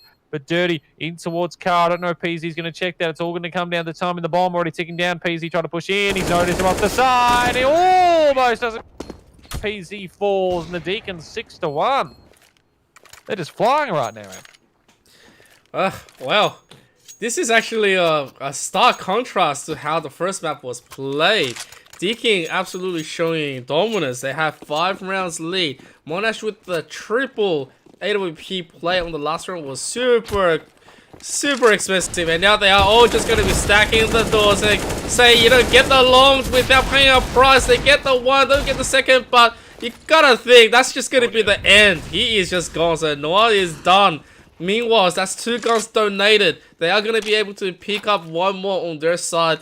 And Deakins, probably thinking, what just happened right there? It's like they just read us in the perfect position. They gave 1 for the price of 2 on a run of Eco coming from Monash. They say, we'll take this any day. Meanwhile, the bomb is going to get delivered. Donga's already getting the hole down at this second, trying to make some noise, trying to just defend this hole. And Monash is going to go for it. You got to be careful though. Already the aggression up towards that lowers as well. And you got to remember, Cross is back towards mid, so he's going to be very late getting back into this. The hold needs to come through. As the peak there from PZ doesn't work out. It's going to be the first one. The dirty Cross going to come in. But Donga holding it down. The spray through. They try rushing through that door. Before Cross can even come into that rotate, it didn't even matter. Pacific shuts it down. Monash fall 1-7. And again, the reinvestment can come in for them. The double AWP setup. And Gravins, he could be thinking about a third. Instead, he goes for that M4. So just the 2 AWPs this time. They need to try and find this second round. Again, aggression towards this long side. And 4 players towards A. Most of the Deakins here going towards this upper B section. Thinking about lowers, and they're actually setting up towards this B play, and it's only Spudwrecker on this angle, and he's going to be seeing the smokes, the flashes, everything starts to come out, and he throws down his own smoke, trying to hold the fear, but they know he's to the back of the side, pushing in towards this side, and if the flashes keep them at bay for now, Pacific and Malcolm could walk into this. In fact, Malcolm, his own teammate, Spud, finishes off there as Dirty. B hops his way in, trying to find something now, gets that trade back on the PZ, spraying through, Cross gets Spud, 3v3, Gravins already aggressive here, and Wombat picks up another one to Dirty. Gravin shuts Cross down. Noir now. 54 HP. Tries to go through the smoke. Shah is not having any of that. Monash find their second 2-7. Oh, that was wasn't too bad there. A bit of aggression from the CTs, a bit of aggression from the Ts, and Monash finds the second round that they were hoping for. Yeah, Monash, they're just expressing themselves. They're trying their best to adjust to make the best play.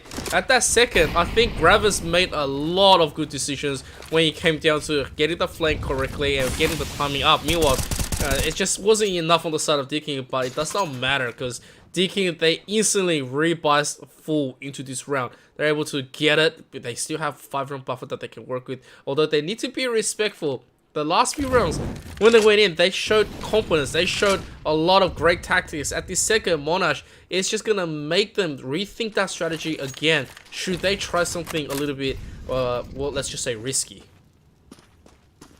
Thinking here with the immediate aggression out towards this mid-side. Spud shuts it down first. And Wombat through the smoke hits Malcolm before he can even get up there. And now Cross was thinking about trying to re-aggress in towards uppers, and they have to try and commit to this, they feel like, as they push through. The flash goes out, and Cross, the tap on a Spud, shuts him down, but he's not ready for Gravins, holding towards Car. Dirty will shut him down, 3v2, trying to get that flash and smoke down towards double door, and they will just in time, so the bomb should be able to go down unless Monash try to push in on this, but they will wait at least for that. And now Dirty and Noir trying to get this one shut, and they immediately trying to push through that smoke as well. In fact, they're going immediately. Dirty slashed off. Goes down. Noir gets 1, but Wombat is there for the immediate trade. And Monash 2 on the trot here as they bring it back to 3-7. Save another AWP across. Both AWPs save. And now it's going to be the guys over in the Deakins. There's a few low players, but Dirty, well, I was going to say goodbye to teammate. You know what? He probably should have now, I think, because the rest of his team doesn't exactly have huge money, but he's got all in on that AWP investment. The rest of his side, they got those Deagles in. Yeah, it's fine. I mean, it's Dirty, right? He's being able to just single-handedly produce it. Meanwhile, it's not like that, though. He does get there, but just a split second too late. They rush in, try to save the AWP, and they get punished for it. PC already through the doors, and they are just going to invest and come in. Notching already went in, says that AWP has to come home with me. And PC puts him down to 50 before he gets to fully run away with it. That's just unfortunate right now. Yeah, sometimes things just don't go your way. I mean, to be fair, he's still alive, so Malcolm will take that. And now towards the short side is where the rest of the team is trying to go up here for Deakin. But Wombat is having none of it. That Molotov as well, going to stop Noir pushing forward past him. Well, in fact, Malcolm has to go past the Molotov. Doesn't quite get to the end of it as he goes down, and now Noir left in a 1v5. And Gravins pops on up, knocks him down, and Monash 3 on the trot. They start to get themselves back in towards this first half. And I just noticed this Deakin, they're up 4-7. Or 7-4, I should say. And Malcolm does not have a single kill yet. If you read in Twitch chat right now, Rage, he remembers Dust to Melchin having that performance with a donut that time. So it's just bring him nightmares as PZ. He's getting really aggressive. He loves rushing up through the long doors right there. And that mid doors is gonna be his DMRs. Meanwhile, Gravis also get taken really early. I like this from Deakins. The execution is aggressive, and I'll bet they do trade most of the life of Dirty for 2 kills. And we'll take that anytime. Absolutely, they will. And just like that, Monash on the back foot. It's only the one player towards this B side, and it's Spud and Donga pushing through that smoke in towards that B main position. And just like that, Shah and Wombat are the only 2 that remain. They've only got all. So if they want to retake this, it's going to be difficult. And I'm thinking they're not even going to try to bother attempt this. Shah's still sitting a car. Donga making his way, and he could catch out Wombat towards short as he goes searching towards lowers. And now Shah, well, he's going to be in a bit of trouble here, you'd imagine. Last player alive, Deakins, they feel like they want to go searching for this. Looking back and forth as Sharp made his way towards that A-log position as Cross clearing out back towards DT. Oh, I should say T. Minus the C there. And Malcolm, he's looking for his first kill. Can he find it right now? Shah hiding away behind these blue bins, and I don't think they're going to have enough time here, unfortunately. So Shah will at least be able to save with the AWP, but the Deakins, they get that 8th round on the board. So they have won the first half out. Now they'll be looking to get a couple more across so they can get themselves rolling with a bit of advantage in towards that second half. Meanwhile, Monash, though, another fullback comes in, still with that double AWP setup, and they're looking to try and find their 5th. I think he's actually starting to work on Monash. They didn't expect the fast playing from the Deakins on the last round. Meanwhile, PC gets one. Same as Wombat. That is really good. They have adjusted just in case because they realized that the last round that they played a little bit more onto the weak side. And they played into the strength of Deakins. Meanwhile, they are absolutely going to be happy having the 2-man advantage on top. And the rest of Deakins has to just invest all their flash utilities for this one-side execution, and they're not sure about it because there's just not enough info for them. Towards the short side they go. Or at least think about going PZ. Oh, the top second there through the smoke as well. And now Grabbins, he's looking to get aggressive towards long here, and he could catch both of them off guard.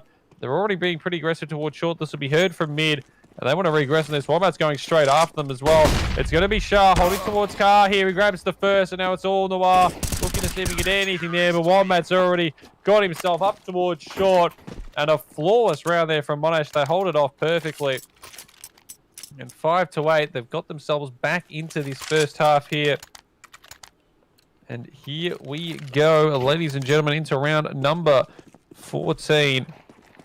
Again, the Deakins, they have the buy across, but they drop this one here. You imagine it's going to be a pretty hard last round buy.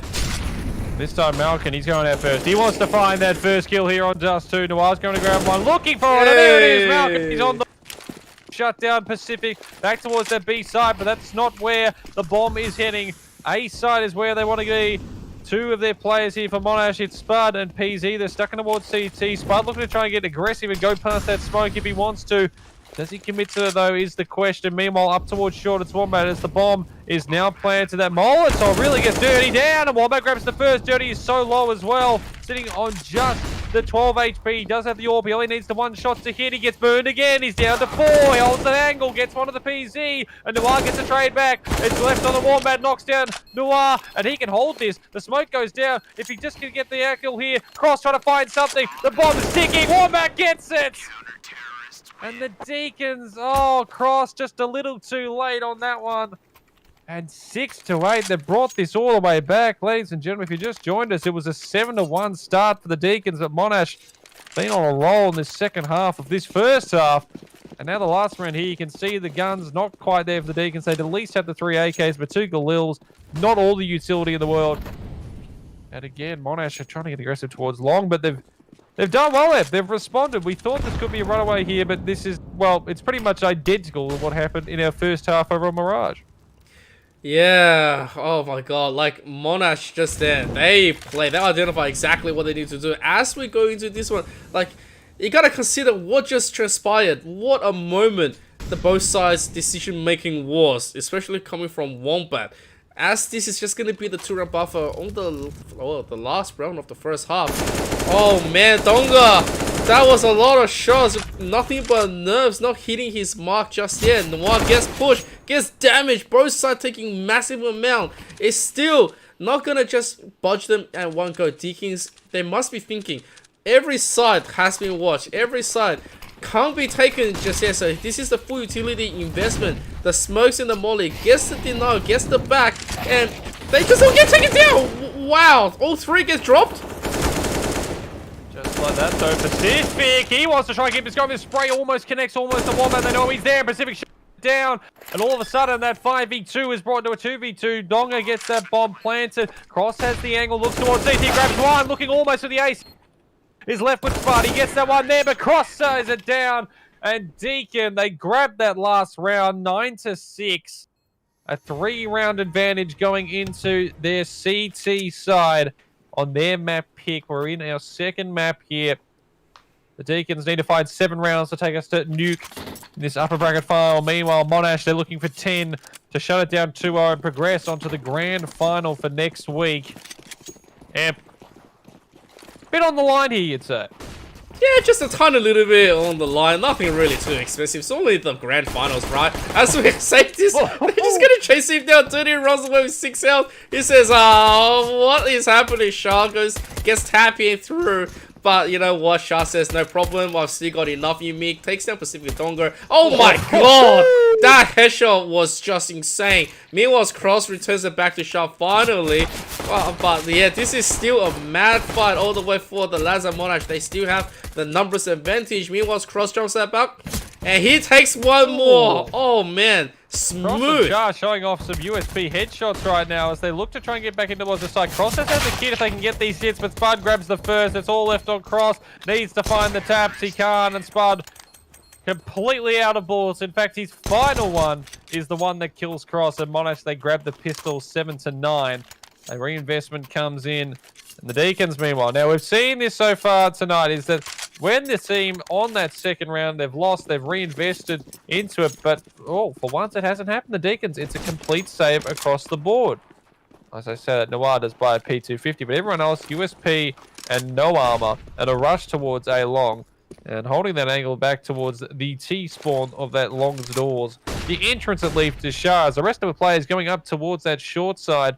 Meanwhile, Spud thinking about making his way in towards B as Cross looking to try and find something possibly here. But Shah with that angle hold should be able to shut him down. You'd imagine realistically if he does go peeking on into that. Meanwhile, Malkin, he's making his way back from there. And he shuts down Wombat. Some shots there with the USP. Shah does put down Cross. And now Gravin's shutting down the man himself. There goes Noir. And Shah coming in from long will grab Malkin. It's a 4v2. Pacific trying to keep this going. The USP is doing a bit of damage, but now it's all left on Dirty as he tries to go on here. The bomb is down, though, so there's still an opportunity. Never say never. Yeah, never say never. It's always the thing. I think it was quite interesting of a position. Despite Monash losing one player early, it is still Shah coming onto the off foot. A triple kill with a nice spray down towards the last one. It is still good. Oh, man. Okay, so Gravens is just going to be playing a little bit of musical rhythm as he was just practicing his also with Dirty. He is going to be returning that one. Meanwhile, we have ourselves a second game, 8-9. They've brought it all the way back as Deakins is going to pick up that 2 AWP to counter. Monash. They were in absolute trouble at 7-1, but now they've brought it all the way back. They're only down by a round, and Donga's already taken damage from that scout into Peasy looking for someone there, but Cross holding this angle towards the B-man position, and Wombat goes peeking on into that one. Cross, the AWP coming out and being used to great effectiveness. The Pacific trying to get something done there. That nade going towards short, and now Gravens knows there's someone towards that position as Cross is basically cleared out the lower Bs with that AWP bringing out. They look to try and find just a refrag here, try and get this back into a 4v4.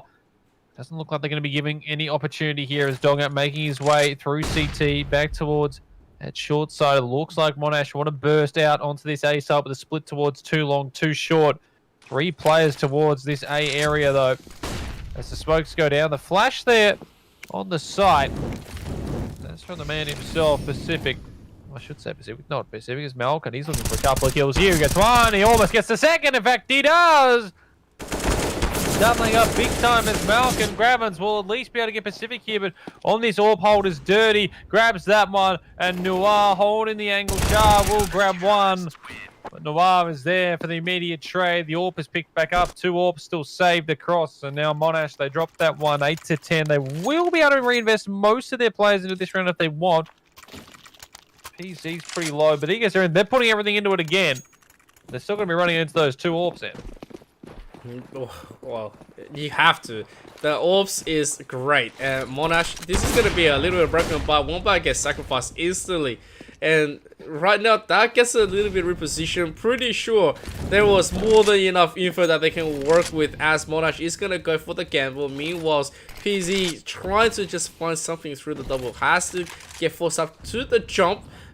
Meanwhile, that nade goes a little bit wide, and this is going to be the boost attempt. And I like this because Spudbreaker is going to be seeing a lot more right here. They open up on Melchin, which means that this is a site that they can potentially play into if they have the right timing. Oh, the boost across. It actually works as a big distraction. Spud grabs Pacific 4v3. Dirty has to make his way as quickly as possible. It is a gap in that smoke. That's what's going to stop Shah going through. PZ, he tries his hand. Dirty's none of that. Noir also helping out there with that assist. And now 3v3. The bomb is planted. Cross and Dirty. Those AWPs are useful, but in a retake, they can make things a bit more difficult as Noir with that M4A1S as the flash goes out. He's trying speaking in towards ramp. He put down Spud. And now pushing in. Grabbers are holding the angle. And Shah from long as well. They're trying to find Andy here. Cross grabs the first. He just needs to find one more, but he thinks he's towards pit. Now being told the information he might be up towards a bit of the higher area there. The smoke goes down. He can tap this bomb, but he can't quite find it yet. He's looking for it. Oh no, Cross. He's lost the bomb. Shah knows where he is. He can't find the bomb. Now he's looking for a kill. He won't be able to find it. It's all gone wrong for Cross. Oh no, no, no, no. And Shah might even be able to grab a rifle. Can't quite there. His own smoke in the end, really the downfall. As Monash grabbed their 9th, and the Deakins, their economy once again is sitting in a bit of ruin. That was really unfortunate. Cross had every right to win that last one. But yeah, I think it was just a little bit of nerves in the end. Really just messing with his mind. The pulse was just there to challenge him. Meanwhile, this is 9 to 10. Deakin on a round of eco. And this is pretty much a mixed buy as well on Monash. Not a lot of power, but Cross really trying to justify himself. He does get one. Meanwhile, the gun power is still alive on the side of Monash. They're just trying to play A to as best as they can, and Melchin trying to confirm he does get one. He swings out, and that is huge for him as well. You say no power, but they've got the Deagles, and it's like that. No, grabs another. They're all dead. It's just left on Shah, and it's just like that. It's done. The Deacon boys. That was it. It was just USPs, Deagles, a CZ. And just like that, they grabbed their 11th, and now Monash are the ones in ruin. As now they look to recreate what the Deakins just did. Their full buy now coming in. Dirty tapping across the Mac 10. The AWPs on Cross and Pacific once again. And PC, though, well, I mean, it's like that. Like, eco rounds just seem to be the thing. The half-buy ones, that's just how you play the game. Now they're rushing all the way through mid here. Dirty grabs Shah. And he will grab another one there. PC finally shuts down one there on the Cross. But this Mac 10, Dirty's doing damage. PC, though, feeling it out with his scout. He's already got 3 on the round. The bomb is still back towards T-spawn. As Malcolm watching towards this side here of long, waiting for the smoke to dissipate. There's no one there at the moment. But already you can see PZ going up towards short. Problem is here that they need to get the bomb towards the A side. And while PC will say that the A side will most likely be killed when he gets on, Malcolm towards this bin is going to be a huge deciding factor if they do decide to go in with this A split, because then PZ has to go grab that bomb app. Yeah, oh man, Melchin got the drop on Wombat, not enough to finish, so Wombat's going to quickly hardtail out of there, and that also ensures that PZ can just, yeah, openly pop that A open. They are desperately trying to catch him, just might be able to through suicide. it's so close. It's so close. They are not going to be able to spot him at all. So PZ does get taken down. And yeah, that's just going to be a full finish. And 11-9 is going to turn into 12-9. Monash, I think they're starting to lose a little bit of steam on this one. And Deakins, will they be able to start making their dash on the finish line? Flipping towards CT. Pass across there from Malcolm. Noir grabs the other. The 2 all saved. 12-9. And Monash, the money's not really there. It's going to be Imagine. Oh, I say that, but PZ's he just invested everything. He's gone right with the AK. Every time, they're just doing it. Every time they got the money, they just go bam, straight into it. PZ, he does not care. His other teammates are saving at least a 2,000. PZ just looking for kills. And oh, well, if he does that, then yeah, it maybe it's a pistol rifle into every single round here. Shah looking to see if he can grab that AWP as well. The shoulder peek out from front. He sees it on the ground. It's very inviting, and Grammons will actually be the one to grab it here. Throws it over towards Shah. Is now the Deagle out. There's still 2 players towards this A side. An AK as well, as they're just switching back and forth, deciding which one was what. As now they start their push towards this A alongside. Donga's trying to go towards short. The Molotov's going down. But my friend, they're not there. They're going up towards long, and they might just be pushing all through. In fact, they're just going to get the A side for free, basically, because Donga, at least he still holds that short position. The bomb will be planted. In fact, the rest of the players on Deakins are going to realize, hang on, this is the A side. Pacific realizes what's happening. The group up begins. Noir says, yeah, well, it's not here. And, well, he's going to make his way the long way around. The really long way around. He's going all the way to CT amp as this push coming in towards short begins. Well, at least it's going to be the long flag. Oh, cross though. What a beauty. Perfect position and takes down Spot. Which means that AWP and AK is just going to get rotated one more time. Meanwhile, though, Deakins, they've realized that they probably can't be reinvesting, well, can't even be competing into this, despite that they still have a kit on Melchin. They're going to get the exit, they're going to deny the guns.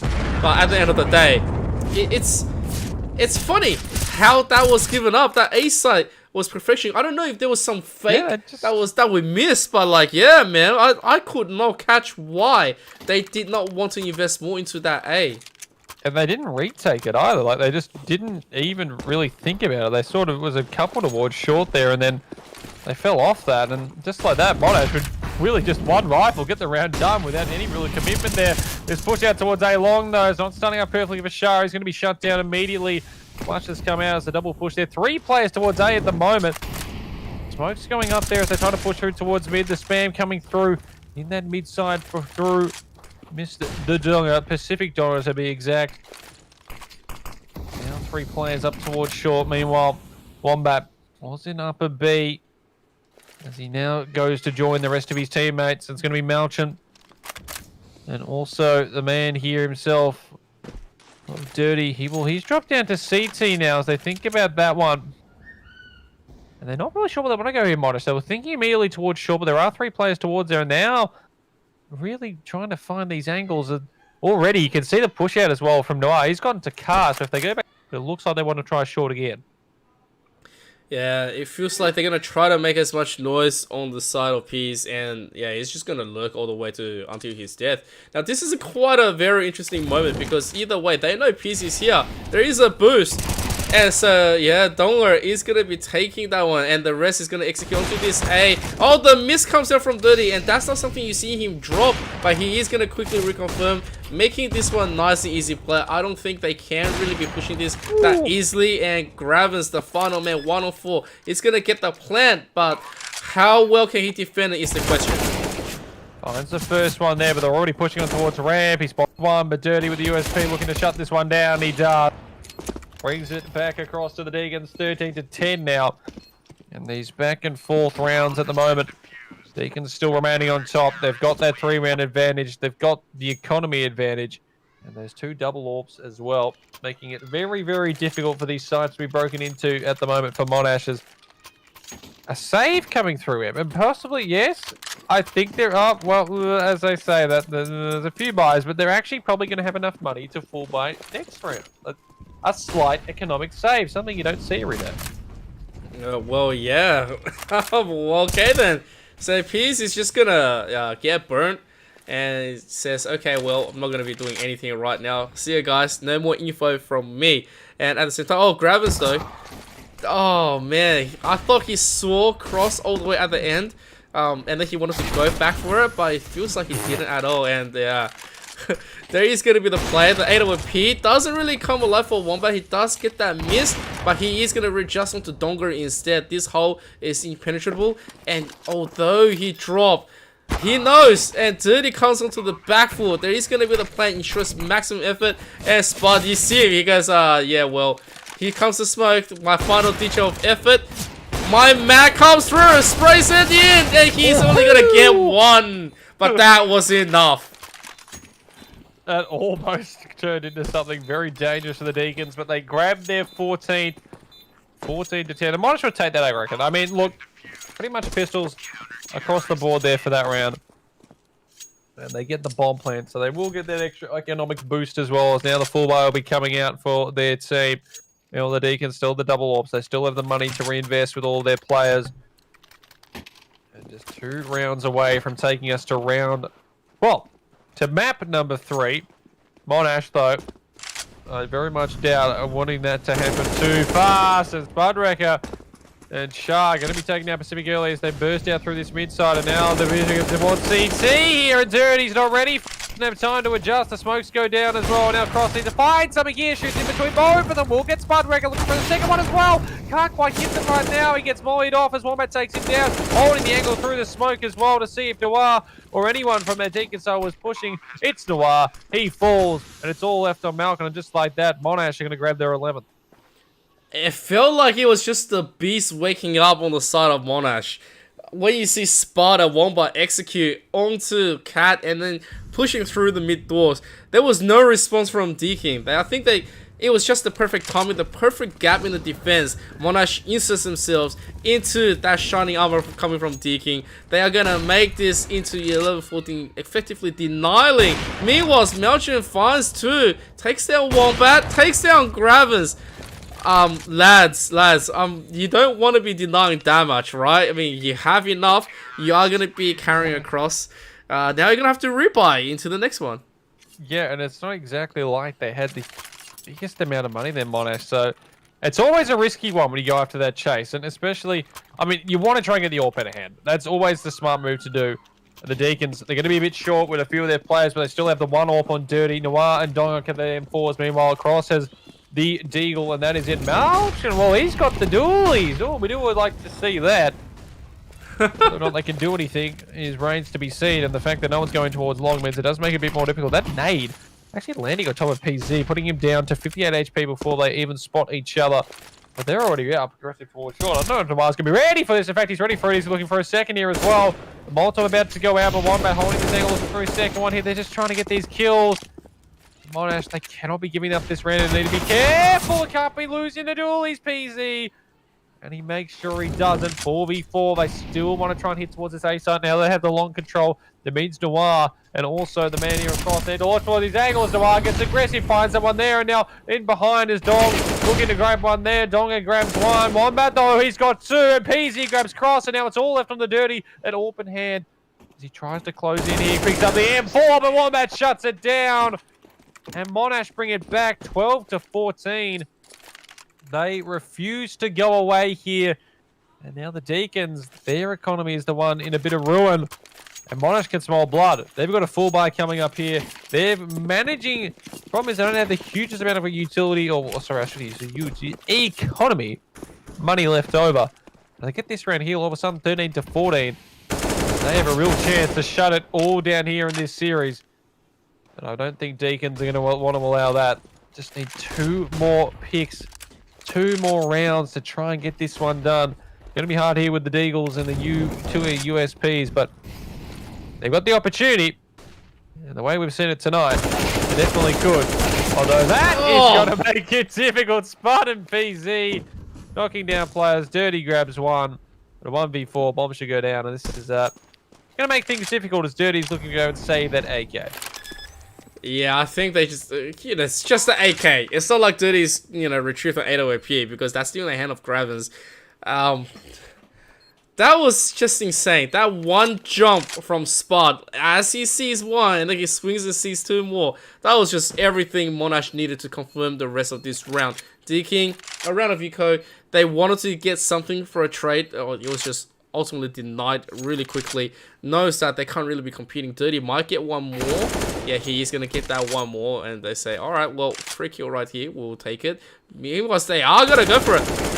Okay, cool. So PZ is going to make sure that he doesn't get dropped here, which is a nice round. They bring this one back 14-13.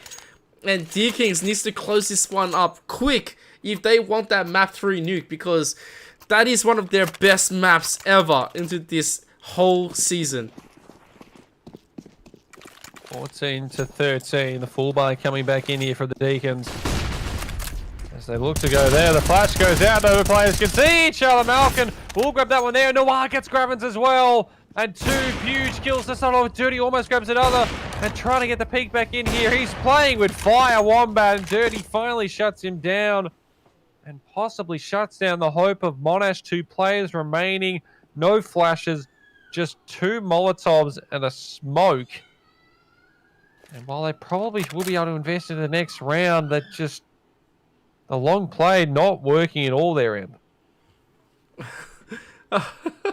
It felt a little bit funny because Wombat didn't want to let go. He was just like, no, I can do this. I can do this.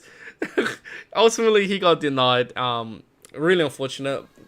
Monash, they get caught at the long and they say, okay, well, we're not going to be winning this. They're not going to be getting out. As they make the final play of this round, they are going to find a little bit of a tap, trying to make a B push. In the end, it's just a hole. Let's see, can they find what they're looking for? Nice little bit of push, nice distraction. Oh my god!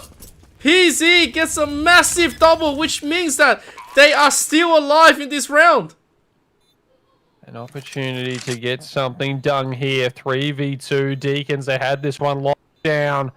And all of a sudden, Monash looking to even us back up. They still have the player advantage. They still have the utility to burst back into the side. But PZ on the flank! He gets another! Looking for PZ, the ace! And Monash eagle it back up in Deakins. Oh no, what a round to lose. PZ is the big man on campus. And just like that, the Deakins, their economy in shambles. It's just pistols across the board. And Monash now in the driver's seat to win out Dust 2 and take this series 2-0.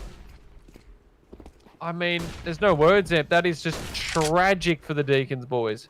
Oh, that was heartbreaking to watch. But, like, you know, obviously, if you're Monash, you are cheering. I gotta say, that was absolutely insanity. Operating all the way like that. And as we get into this, you're gonna get 2 more out of PZ. He's not gonna go down. He chucks them all in, makes you pay for it. You have to push him, and he is still gonna take you down. Triple kill. They all want to go after him, but he's still staying alive. And now it's just gonna be Dirty 1-on-5 with a dream. Finally, they go and erase their nightmare from the last round. But it is going to be the whole competitive round, just the one for Monash. Onto this final round 30. Map and series point here for Monash. The Deakins, all of a sudden, from having that big lead, they've only find them at the final hurdle, but Cross and Dirty, they start off perfect. The burst on the B side. It's not working out for Monash so far, but Cross, he's stuck back towards it. They know he's on this angle, but Cross going absolutely huge right now. Spud finally shuts him down, but a 4v2, you wouldn't rule them out of it because we just saw what happened when it was left at a 5v2. Malkin taking a bit of damage there, but this time the Deakins, they've got to be aware of this one. But oh, some team damage. Malkin's down to 36 HP. Spud gets the bomb plant, and here it is, Deakin. They need to retake this to get themselves into this series, take it to OT and keep it rolling. Spud and Shah trying to shut this down here, looking through that smoke. Malkin and also Noir pushing hidden through uppers. They're looking to try and keep this dream alive. And Shah towards the back, he's ready for it. And surely now they keep this one going. Spud sitting in towards the smoke, but he can do nothing. And the Deakins, they keep it rolling. We're going to overtime here on Dust 2. It's going to take every single round of regulation, but we cannot decide a winner. And here we go. Well, the first was 16-14, so we thought this was going to happen. And there is just nothing to separate these two teams right now. Oh, Literally, man. there is nothing. Literally. But I didn't understand that last round, Monash.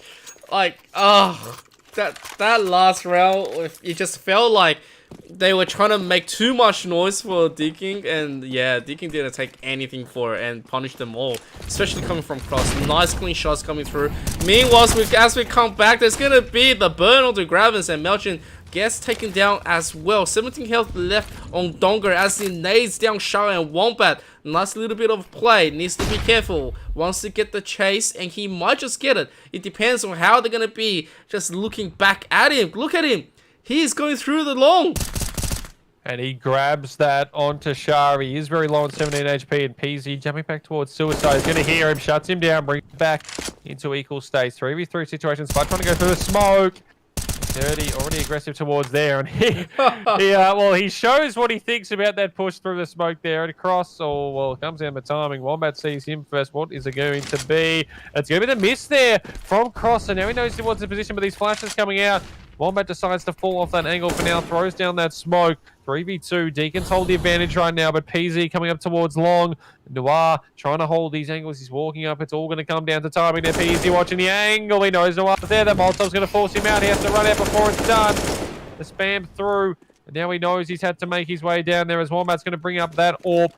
Already the rotation coming towards that A side, though, as PZ, that smoke allows him to just try and get the cross. There is a slight gap in that car as he jumps across it. Dirty, meanwhile, holding back towards his main doors, and Noir holding in the smoke, and it's all going to come there. Wombat, the throw with pushes through, and Wombat stabs him in the first round of OT in finals. The balls on this man to do that, and it's left in the 2v2 as the retake begins.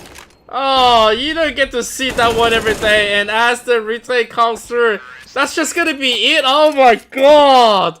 What did we just witness? Oh god. Wow. I mean, look, the thing is, isn't that even this? I don't even know what happened there. I think Noir just walked through. I think Wombat just had his knife out and he was making the rotation back. He just jumped into him, and I was like, and well, I mean, yeah, Wombat went, all right, well, I mean, if you want me to stab you, I can.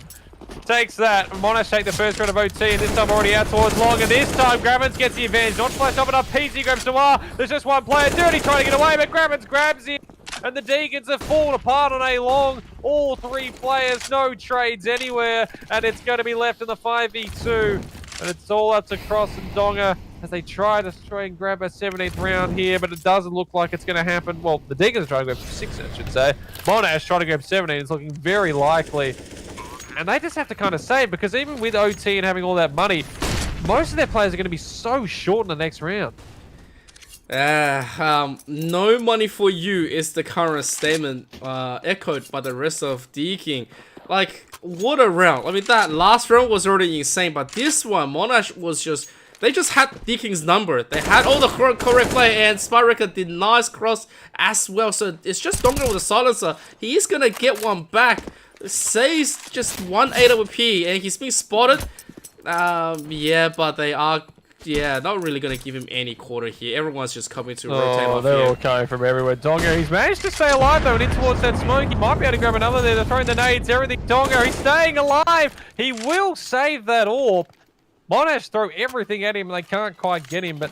I mean, in that case, they can. They have the economy to push into it, but now you look at the problem here for the Deakins. They have absolutely nothing in the terms of economy for so few of their players. I mean, a Deagle on cross, 2 MP9s. Noir gets an M4A1S, but he doesn't have any utility. And again, it's a push towards long. Can they get the trades this time? That's what they're trying to look for here. Already out is the man here of Gravens, but the problem is he's all alone now. The flash off onto Donga, the MP9. He'll grab the first. He's blind. Will be shut down. He'd imagine he does, but Cross keeps it in that 3v3 as Spud puts down Donga as they now look to try and go towards this long side. They're still crossing towards Pip, but he falls. The rotate coming in here from Dirty, though. The AWP time is going to come down to it. Grabs the first there on the Spud as he tries to get that smoke in thrown. And now it's going to be left in the 2v2 situation. Molotov out there from Dirty. Not going to stop the cross across. You would imagine the cross across. Yes, words together work very nicely there as PZ. Well, should be able to get there. Look at the line of smokes. There's 4 waiting there. And Malkin looking to try and get aggressive with that MP9. As the plant goes down, 2v2. Monash looking for 18. and then only requiring 1 on CT. That would be big, but Malchin, he's trying to shut this down, trying to find anything, and he grabs the first dirty as well. And the Deakins, they at least get the 1 on the board, 17-16. They have an opportunity into the second half of OT as they move towards that T side. And Monash, they're still in the driver's seat, but it's not completely done with. You're right. It's not done just yet. Deakin, oh man, they have one chance and one opportunity right now to just make the correct adjustment. It is so good to be looking at what just happened, especially coming on a round of pretty much buying whatever you can and making it work. So at 17-16, the sides get switched. We will see if Monash is able to completely close this one 2-0. Otherwise, we are gonna go into map number 3 as we come into this round. Deakins need to try and get this first one here, get themselves opportunity, and Dirty doing it. 8 HP, so he can't really regress towards mid, and that's where they want to go. There's 2 players towards the CT side though, as they're trying to hold this out. The smokes have gone down. PZ trying to go past him, but he's flashed off, and now Spud, he's left all alone. He needs to try and get as many kills as possible. Dirty grabs Gravins as well with that Molotov, and Spud in the corner towards that B side. He can only get the 1. It's all left on the Wombat and Shah. And the Deakins look to equalize on this T side. Shah falls, and it's all left on Wombat. Cross holding the angle towards the CT. Wombat checking it, but he can't get anything done. We're tied back up, 17 apiece. A solid round on their first T-side round in a while from Deakin. And now Monash are the ones that need to try and respond here. Oh, what a play by both sides. 17 apiece. We still haven't picked a winner. And we're looking like we're going to go to overtime number 2. Alright, we've got the 4 AKs and the 8 OP. Oh, Donga though gets pushed and Wombat takes him down first. Meanwhile, PZ is going to take down Malchin. It's going to be seeing a little bit more through the double doors, but nothing else at all. And look at this. This is the 5-man position. They're going to they're going to fully forward up this A. All 5 ready. I don't think this is what Deakin has imagined to have a 5-man crawl as everyone falls. And well, Cross making his way back there is going, what just happened, guys? I went to get a coffee and you guys have all fallen across. He's not really to give just yet. But Gavins does finish it off. And Monash again, they have map and series point available. 1 here in our first OT. The Deakins, they can buy back in. They have everything available, both teams. Full util, full kits, full weapons. And here we go. Is this our last map, our last round of this series? Cross getting the flash out towards Dirty. And this time, there's no one towards A-Long. The Deakins, though, oh, I say a Wombat trying to get towards top mid, and Cross is having absolutely none of that. Taps him down. 3 players sitting here towards upper B. They're sort of spread out at the moment, looking to see where they can find angles, where they can find another pick. They've already got the 1. And all of a sudden, PZ looking to get that. Is that smoke? Yeah, that's how smokes work. You know, just glitch into the door. Yeah, just it's a nice it's a nice little spot, like I said. And oh, Dirty shot that, and they're trying to keep this alive. PZ goes swinging on out without it whatsoever. Can't hit anything, and now he has to make his way back to CT. And the Deakins looking to try and keep this one alive here. They have the 5v3 advantage. And the bomb will go down. And Monash, they need to retake this to take this series. But Pacific already towards short. Grabs 1, grabs a 2nd. And it's all up to PZ. He finds 1, but they know where he is. They know where he's coming from. And if he's going to find 4 here, well, he needs to go absolutely insane. He's already taking a bit of damage from that Molotov. Looking at the angles. Does grab Tonga. It's never over till it's over. But now it is. Noir shuts him down. We'll go into second OTM. Oh my god, please. Please. What is happening? Both sides is picking up insanity. Like, the kills flying in. Shouldn't be happening, but it does. Because they are still just aiming like gods. Both sides not giving up anything. Deakins really want to just get that map number 3. They realize that nuke is their territory. They want it. And of course, Monash don't want it at all because they're pretty good at it as well. Showing this display, the engagement comes through. PZ gets that first one. The trade is going to come through. And of course, the rest of Deakin, they are still just waiting for that one little bit of moment to punish Monash. Meanwhile, though, Monash, it feels like they don't really want to be contesting anything else. They are happy with where they are. They're trying to keep this one alive here, both teams. Deakins, though, heading towards this A side, and all of a sudden there's pressure on Wombat to hold from Carr as the two players setting up towards there, but he's still got Grabbins holding really close to the door. And Cross and Donga need to be careful. Grabbins, it all comes down to timing. That flash is going to go over the top. Gets one, looking for a second. He shuts this one. That's the bomb, and it is, and that's stuck towards Long. And now Dirty. They're trying to go in here with Malcolm, trying to find anything. Wombat jumping on up. Race one, finds a second. A huge hold from Monash. They get the job done there.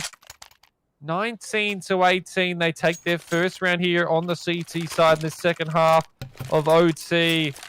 The pressure continues to mount. The Deakins there, unfortunately, they just needed the trade towards Long, but Grabbins goes huge. He's 24th kill in the game. We just keep going in. We don't stop. It never stops. That's right. It never stops. Wombat's going to get engaged upon. He's going to take one anyway. It was just a tiny little bit too late for Melton to be saving one of his teammates, but it does not matter. Dirty's going to go in for the pick. There was the miss. So Spot gets wallbanged down by Dirty, and there is going to be the return shot. He's going to make his way through the hole. There's going to be the nade in return. Meanwhile, Scrubbers gets cleaned up, and that's a nice kill to shot as well. Now, it's just up to the PZ, and PZ 1 on 3. I mean, this man has aced the whole team by himself, but he is not going to do it on this round. If anyone was going to do it, it would probably be PZ. The Deakins not having any of that as we go in number 29. And our last round of this first half of the second OT. Monash, Deakin, nothing separates them. 19 apiece as PZ trying to get towards his long side. Here gets flushed off. Donga hits him down. So the AWP has dropped there. As Gravin's holding that angle as Pacific makes his way out, and now the Deakin boys, they have the opportunity to spread Monash as thin as possible. You've got to be feeling here for Spud, the only one on towards this B side. If they hit towards this, is going to make things very difficult. Noir holding him back towards upper B. Meanwhile, the two players there of Cross and Malcolm going back, or I should say Dirty, going back towards that lowers. They're not going to group back towards maybe this upper B push. They think about it. They're just holding angles at the moment. Wombat realizing they need to find a return pick here, so he's getting aggressive towards short. Malcolm is there towards that box. If he jumps on up, he could find himself with a bit of trouble. Spud jumping back and forth. He's going to throw that smoke early on towards that B main area. And Shah's got a good angle. Shuts down Malcolm. Dirty tries to spam through, but Shah... Oh, that's huge there from Shah. Noir jumping on up. Will get the trade back, but he's down to 9 HP. They're still not sure if they want to continue towards this short side or go out towards mid, but they probably don't want to go there because Shah's been hitting shots left, right, and center. And all of a sudden, a lot of pressure falls on towards Grabbins, the only one towards the A side at the moment. Shah will be in towards CT, but he can't really contest these short players. And Spud, oh, this is big. The rotation in behind. He's cleared out lowers. If he gets this timing right, it could be huge. Noir shuts down Grabbins, but are they going to be ready for short? It all comes down to timing here, where they're coming from. There's going to be one there. Noir, but Spud, the flank behind, and it's also the bomb. And Cross needs to get that at 17 seconds and counting. The Molotov goes down. He needs to grab the bomb, try and plant. Spud's already left though, so he does have the chance to grab the bomb, plant it towards this short side, or maybe he thinks to go towards long, and that's what he's going to do. And Spud's expecting that. 3 seconds. He's just going to get the plant down, and now Spud left in the 1v1. He knows where he is now. Quiet land. Those first shots, a nade goes out. It all comes down to this to see who can take this last round of this first half of second OT. Cross takes it. Deakins take the lead 20-19. Amp, I'm going to collapse. I mean, it is 10:44 already. If Deakin wins this, we're going to a third map, and you can imagine how many OTs is that one. Wow. Neither of these sides are just giving an inch at the moment. Yeah, we're not sleeping, don't worry. We're just going to cast all the way to 7 a.m. in the morning and then we're going to go back to work. That's it. So it is 2019, and Shah's going to find that first one to Dirty. Lots of great plays are coming through. Look at this execution onto this main double. And the mid doors is going to be pushed. Meanwhile, you have the play. You have Noah here. Noah is being smoked off. Meanwhile, the hole gets denied as well. They are going to get the trade through for Grabbers, but at the same time, PZ is going to equalize and make that even more value for the side of Monash. They're going to quickly secure this position, and Shah is just going to say, well, that's just going to be game over. 20 apiece, as Milton is going to be going some early nice range with Spot. He wins that one. He'll take it. And ultimately, it's not too bad, right? This is only the first round of the second half of the second OT. It's not too bad. They don't need to be chasing anything. They have plenty of money. Nothing to deny. So, yeah, 20 apiece. I'm not sure how long we're going to be casting into the night.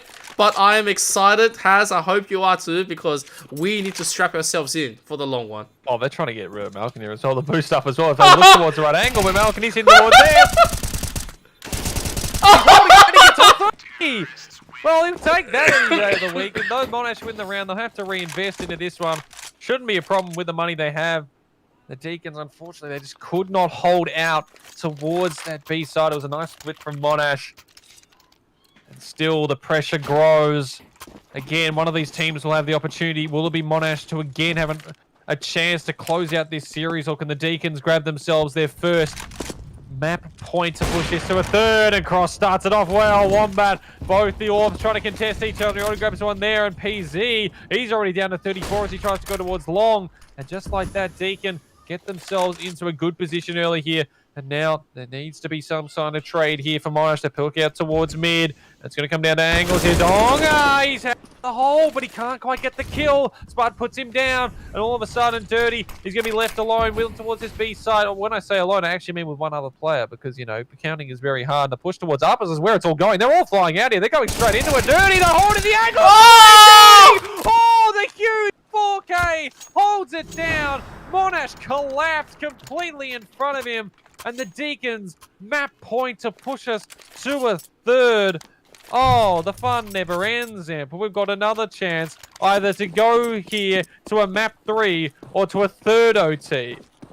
Oh, that was insanity. Dirty just being so clean, and once again, it's just Dirty. Dirty, this one man clutching it like a god. It's going to ensure that they are going to get the early advantage against Monash. They don't want to play any more overtime. They want that nuke. They want us to go hard into the night and keep on going with our already worn out voices from screaming play after play. 4K and 5Ks every round. It just doesn't stop here. Deakins, they have the advantage of 5v4. They've got more utility. There's just flashes really left here for Monash. So if they're going to push anywhere, they won't have the chance to throw any smokes when they put that down. And they're going towards this A side, it seems. Minute or quarter up on the clock. They find the first one to one. Players hit this angle. Dirty holding with that orb. He's been big so far. He's in down to 68. And now they know there's at least 2 towards Long. Donga trying to push through CT. Wombat gets Dirty. 4v3. Pacific brings it back. And now the bomb planted. Trying to hold these angles. Cross looking for one here as he pushes through CT here with Donga. They're left it up to this. Spud Shah looking for ones here. PZ grabs Donga. Down to 9 HP though. Left in a 3v2. Deakins trying to push this to a map 3. But PZ! Another one there. Can he grab a third as well? Malcolm will shut him down. He still has an opportunity. The timer keeps ticking though, and holding from CT. Spark grabs it. We're going to another OT. It never ends. Oh my god! Let's go! It is going to be OT number 3. We are still not gonna go into the night. We are just gonna be stuck on this map too, between the two teams. So Monash back on T. They're gonna get the stack and they are just gonna execute. Oh, Donga is gonna be seeing everything. Dirty. He's gonna be in a lot of trouble here, but they managed to hold it down. PZ trying to find one there. Spike him down, and now it goes in to that 3v3. Wombat will get the plan. Malcolm thinking about pushing through that smoke, but decides to hold that window angle for now. Wombat now, where does he go? Because cars are being covered off. Another smoke going in to stop that push, and also that Molotov towards window. And it all comes down to just Oh, just minuscule plays. Nor he's up towards that backside, trying to get in towards that B main position as PZ shooting in towards her. Spider's all going to come down. Tom, he's going to pick up one trap, and he is. PZ grabs Malkin. It's left to cross. But what can he do? 19 HP and an AWP. He can find absolutely nothing.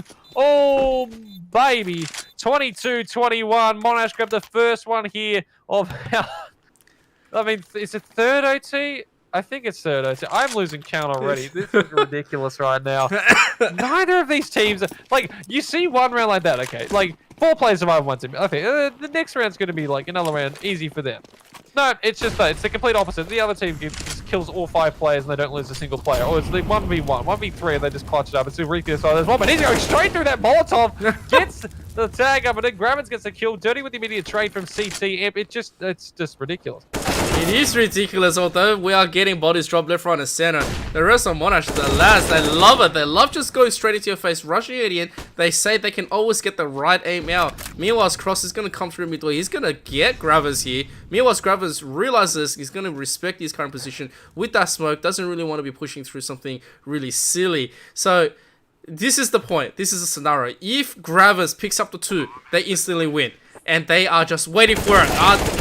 Oh, very. He gets one. You called it earlier that he was going to take down Gravins there, but he actually does in the end, Cross. So you weren't wrong here. But now 2v2. PZ is incredibly low as Cross with that fake flash with the pistol. Has a smoke to try and push out to go towards that position. PZ's trying to get aggressive. He gets Donger here. That'd be absolutely huge. And he does with a 10 HP. Has the Molotov as well to stop the push. Now it's Shah holding the angle. Doesn't want to give anything off the Cross. Just wait the timeout. Go it down. The Deakins Cross. He needs to get aggressive. The time is ticking. You need to find something here. San Shah is giving him nothing. Monash find a 23rd. And is this where it starts to fall apart for Deakins? Their buy into this last round on CT is not going to be great. Oh boy, as it's going to be, yeah, you can see MP9s, the investment of the M4A1S9 is going to be a bit short on the utility of FAMAS. It's not great. It's still an opportunity though, with Shah holding towards that mid door. PZ going aggressive early, grabs Noir. They're trying to find 24 here. Going to be shut there, predicting though as Gravins. He's very low. They know he's towards there. That also going out, but Gravins, he gets one just before he goes. The nade kills him, a 4v3. But they're not out of this one yet. The Deakins and Malkin, oh, the MP9. It's coming alive, 3v3. And now the B side is completely open if they get towards there. But Shah, he looks like he wants to go up towards short. In fact, they have the A side. Didn't even notice the rest of the players. There's one in CT. What is happening here, Em? And he's going to go, oh, Cross, no! It's back and forth. The bomb goes down, Cross. Oh, no, no, no. And here we go. A 3v3 retake, Em. All yours, buddy. Enjoy this one. Alright, oh, Donger gets the first jump onto PC on the back lurk. Reduces this down to 3v2. Meanwhile, Spot is going to return it, not before he takes one. Oh my god, though! Spot! He does the full 180, takes one, and then turns around, finds another. Meanwhile, Shah takes the other. They are finally going to have that 3-round buffer sitting on Monash, pushing onto tonight's point to close it up 2-0. And Deakins, for the first time, onto tonight's Dust 2. They're going to be feeling a little bit of extra pressure. No mistakes to be committed at all. Deakins, the entire series rests on this. They need to find 3 in a row to keep this going. Meanwhile, Monash looking to shut this down here and now. They've got 3 map and series points. They've already had 3 to contest with. Each time it's fallen through the cracks. But now 3 chances on this T side to get it done. They won every single round on that CT side there in this half of OT, and now looking to shut it down here. Already the aggression from Wombat. You can see he's already through those long doors, holding the angle right there. Of course, he's Dirty, trying to find something as Spud and Noir. They can't see each other, but it's so close. One of them goes around the corner. It could mean everything, but meanwhile, Shah's going to pick up the first there on towards our man himself. Malkin falls down. Gravins. Oh, he's grabbed another one of the Dirty. Is this where it all fails away here for the Deakins? 3v5. They still have a bit of utility, but they're running out of options, and they're being closed in from all angles. Specifically, Noir, though, they bring it back to a 3v3, but Char and Grabbins, and now it's all left on the one man himself. Noir, they know where he is, 615 HP, needs to pull off the clutch of his life to keep this series going. He's looking towards doors. He needs to ramp the bomb. 38 seconds, all angles starting to be covered. He's trying to peek early, look for anything, but Char hears him, and that is all she wrote. Monash shut it down, 25-21. It went the distance, to say the least, but they take it 2-0, 16-14 over Mirage, 25-21 here. Whew! Not bad, not bad, not bad at all. Not bad. I mean, it's just a tiny little bit, you know, but like not bad at all. It's just a, you know, just a little couple of OTs, you know, just as you do. Just as we do, I have to say, I could not pick a winner on that Dust 2. That Dust 2 was just so good. I thought Deakins had it in the bag because they had 6-round advantage.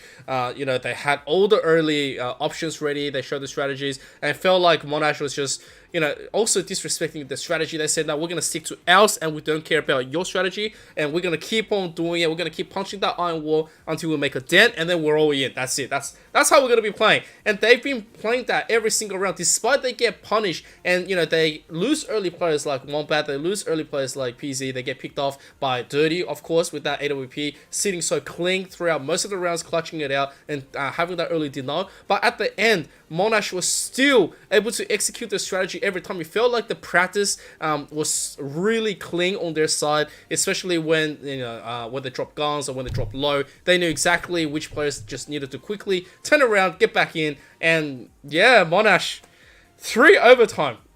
They are gonna bring us into the closer of 2-0.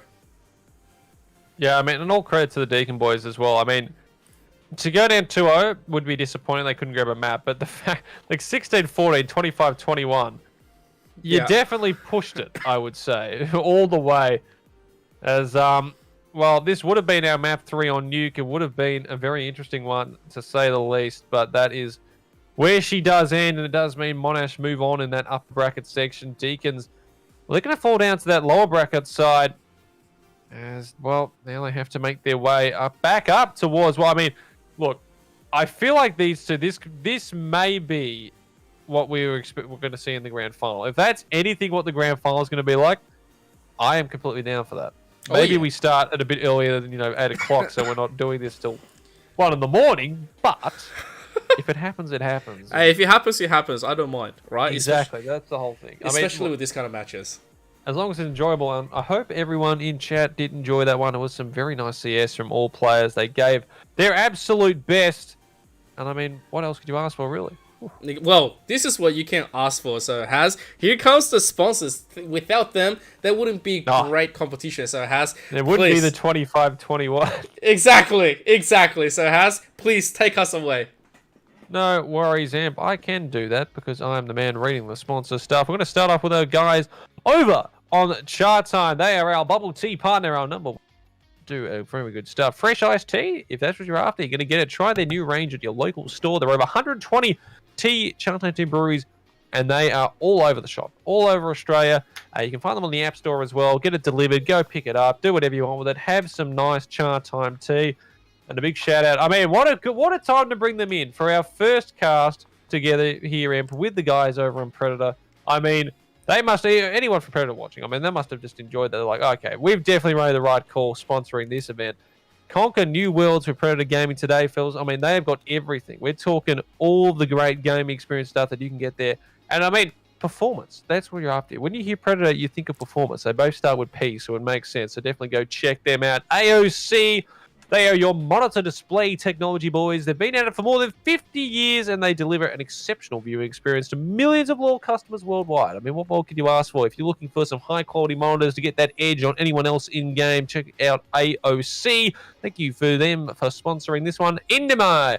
Well, that's what I reckon I might grab after that one, because I am a bit peckish, I'd say, after well, a hard-fought one like that. I mean, I'm sure the players are as well. Make sure you go get those. They've got so many flavors. In fact, they've got at least 14 different products you can choose from. You go into Woolies, Coles, anywhere really, where there might be some noodles selling. You'll find them. Make sure you go grab some of that. And finally, Rig, what it takes to win. If you're looking for a gaming headset that's going to give you the competitive edge, or maybe you just want to listen to something really nice, really feel the vibrations going through your skull. Well, I'm going to say they are the guys you want to hit up. Rig, they've got the headphones. They've got it. It's beautiful. Does the job nicely. Make sure you go check them out. That is all of our sponsors. We thank all of them for it. They have, well, again, as you said, they allow us to be here. They allow us to be paid. They allow us to enjoy high-quality university CSGO, which that was right there. Cool. It's Absolutely. just good fun. Yeah, thank you so much for all the sponsors. Thank you so much for the Twitch chat. Obviously coming in here and giving your support and your absolute patience with every game and having that banter. It is always good to see all of you. Massive shout out to obviously our admin PK Wolf for managing everything and making sure the broadcast is going through correctly. Big shout out to all the players tonight for participating and showing us what a graceful moment tonight really was. And of course, guys, if you want to watch more of the action of CSGO, Dota 2, Rainbow Six Siege, and Rocket League, please follow at twitch.tv/AEL Uni and of course AEL Uni 2, where we'll be broadcasting all of the matches coming in. And of course, we're getting into the finals, and it is going to be absolutely amazing. But at the same time, please, if you haven't dropped a follow to my man at #Slim, who's being casting his throat away with it tonight, make sure to go and drop him a follow on at #Slim on his Twitter, and of course on at #Slim with a 1 instead of the I on his twitch.tv, because my man, he does a lot of casting and he plays a lot of games with his community. That's true. Also, go check out my man Emperor ZK. He does the exact same games with his community. And he also does the old casting on his channel as well. That's for Twitch, and also at Emperor_ZK on Twitter. Make sure you go follow the Australian Esports League as well. The AEL Uni boys over on Twitter as well, because they do a few shout out here. They're also on Facebook, Instagram, and YouTube, so you can find them all there. All their delightful stuff, the live streams, the shout outs for certain live streams when they're going live, giveaways, events. I mean, what more could you ask for? Make sure you go follow all of those: Twitter, Facebook, Instagram, and YouTube. And also just this Twitch here, because I already said it, but we'll say it again. If you want to see more like that, you're going to make sure you hit that follow button so you're notified every time about it. And well, I think that just wraps about everything else for tonight up. What a game it was. What a series it was. And congratulations to the guys on Monash. Bad luck to the Deakin guys. We will be seeing them, though, still in this competition as they drop down to that lower bracket. They've got a chance to get back in. And I reckon they'll be wanting to try and get back all the way to the end, because I think Monash are probably going to be waiting for them there. And they want revenge. They want some kind of revenge, I reckon. But there's going to be teams in the way stopping them from doing so. But yeah, what more can you ask for him? What a lovely night of CS. Exactly. What more you can't ask for anymore. Minus the grand finals, and of course the other brackets that's going to be played tomorrow, which is going to be UNSW Raw against AUE Black. So guys, that's going to wrap it up for me and Haz. We are going to just pretty much pass out because we're tired. But thank you guys so much for coming in, and may you stay safe, and we'll see you next time. Peace out.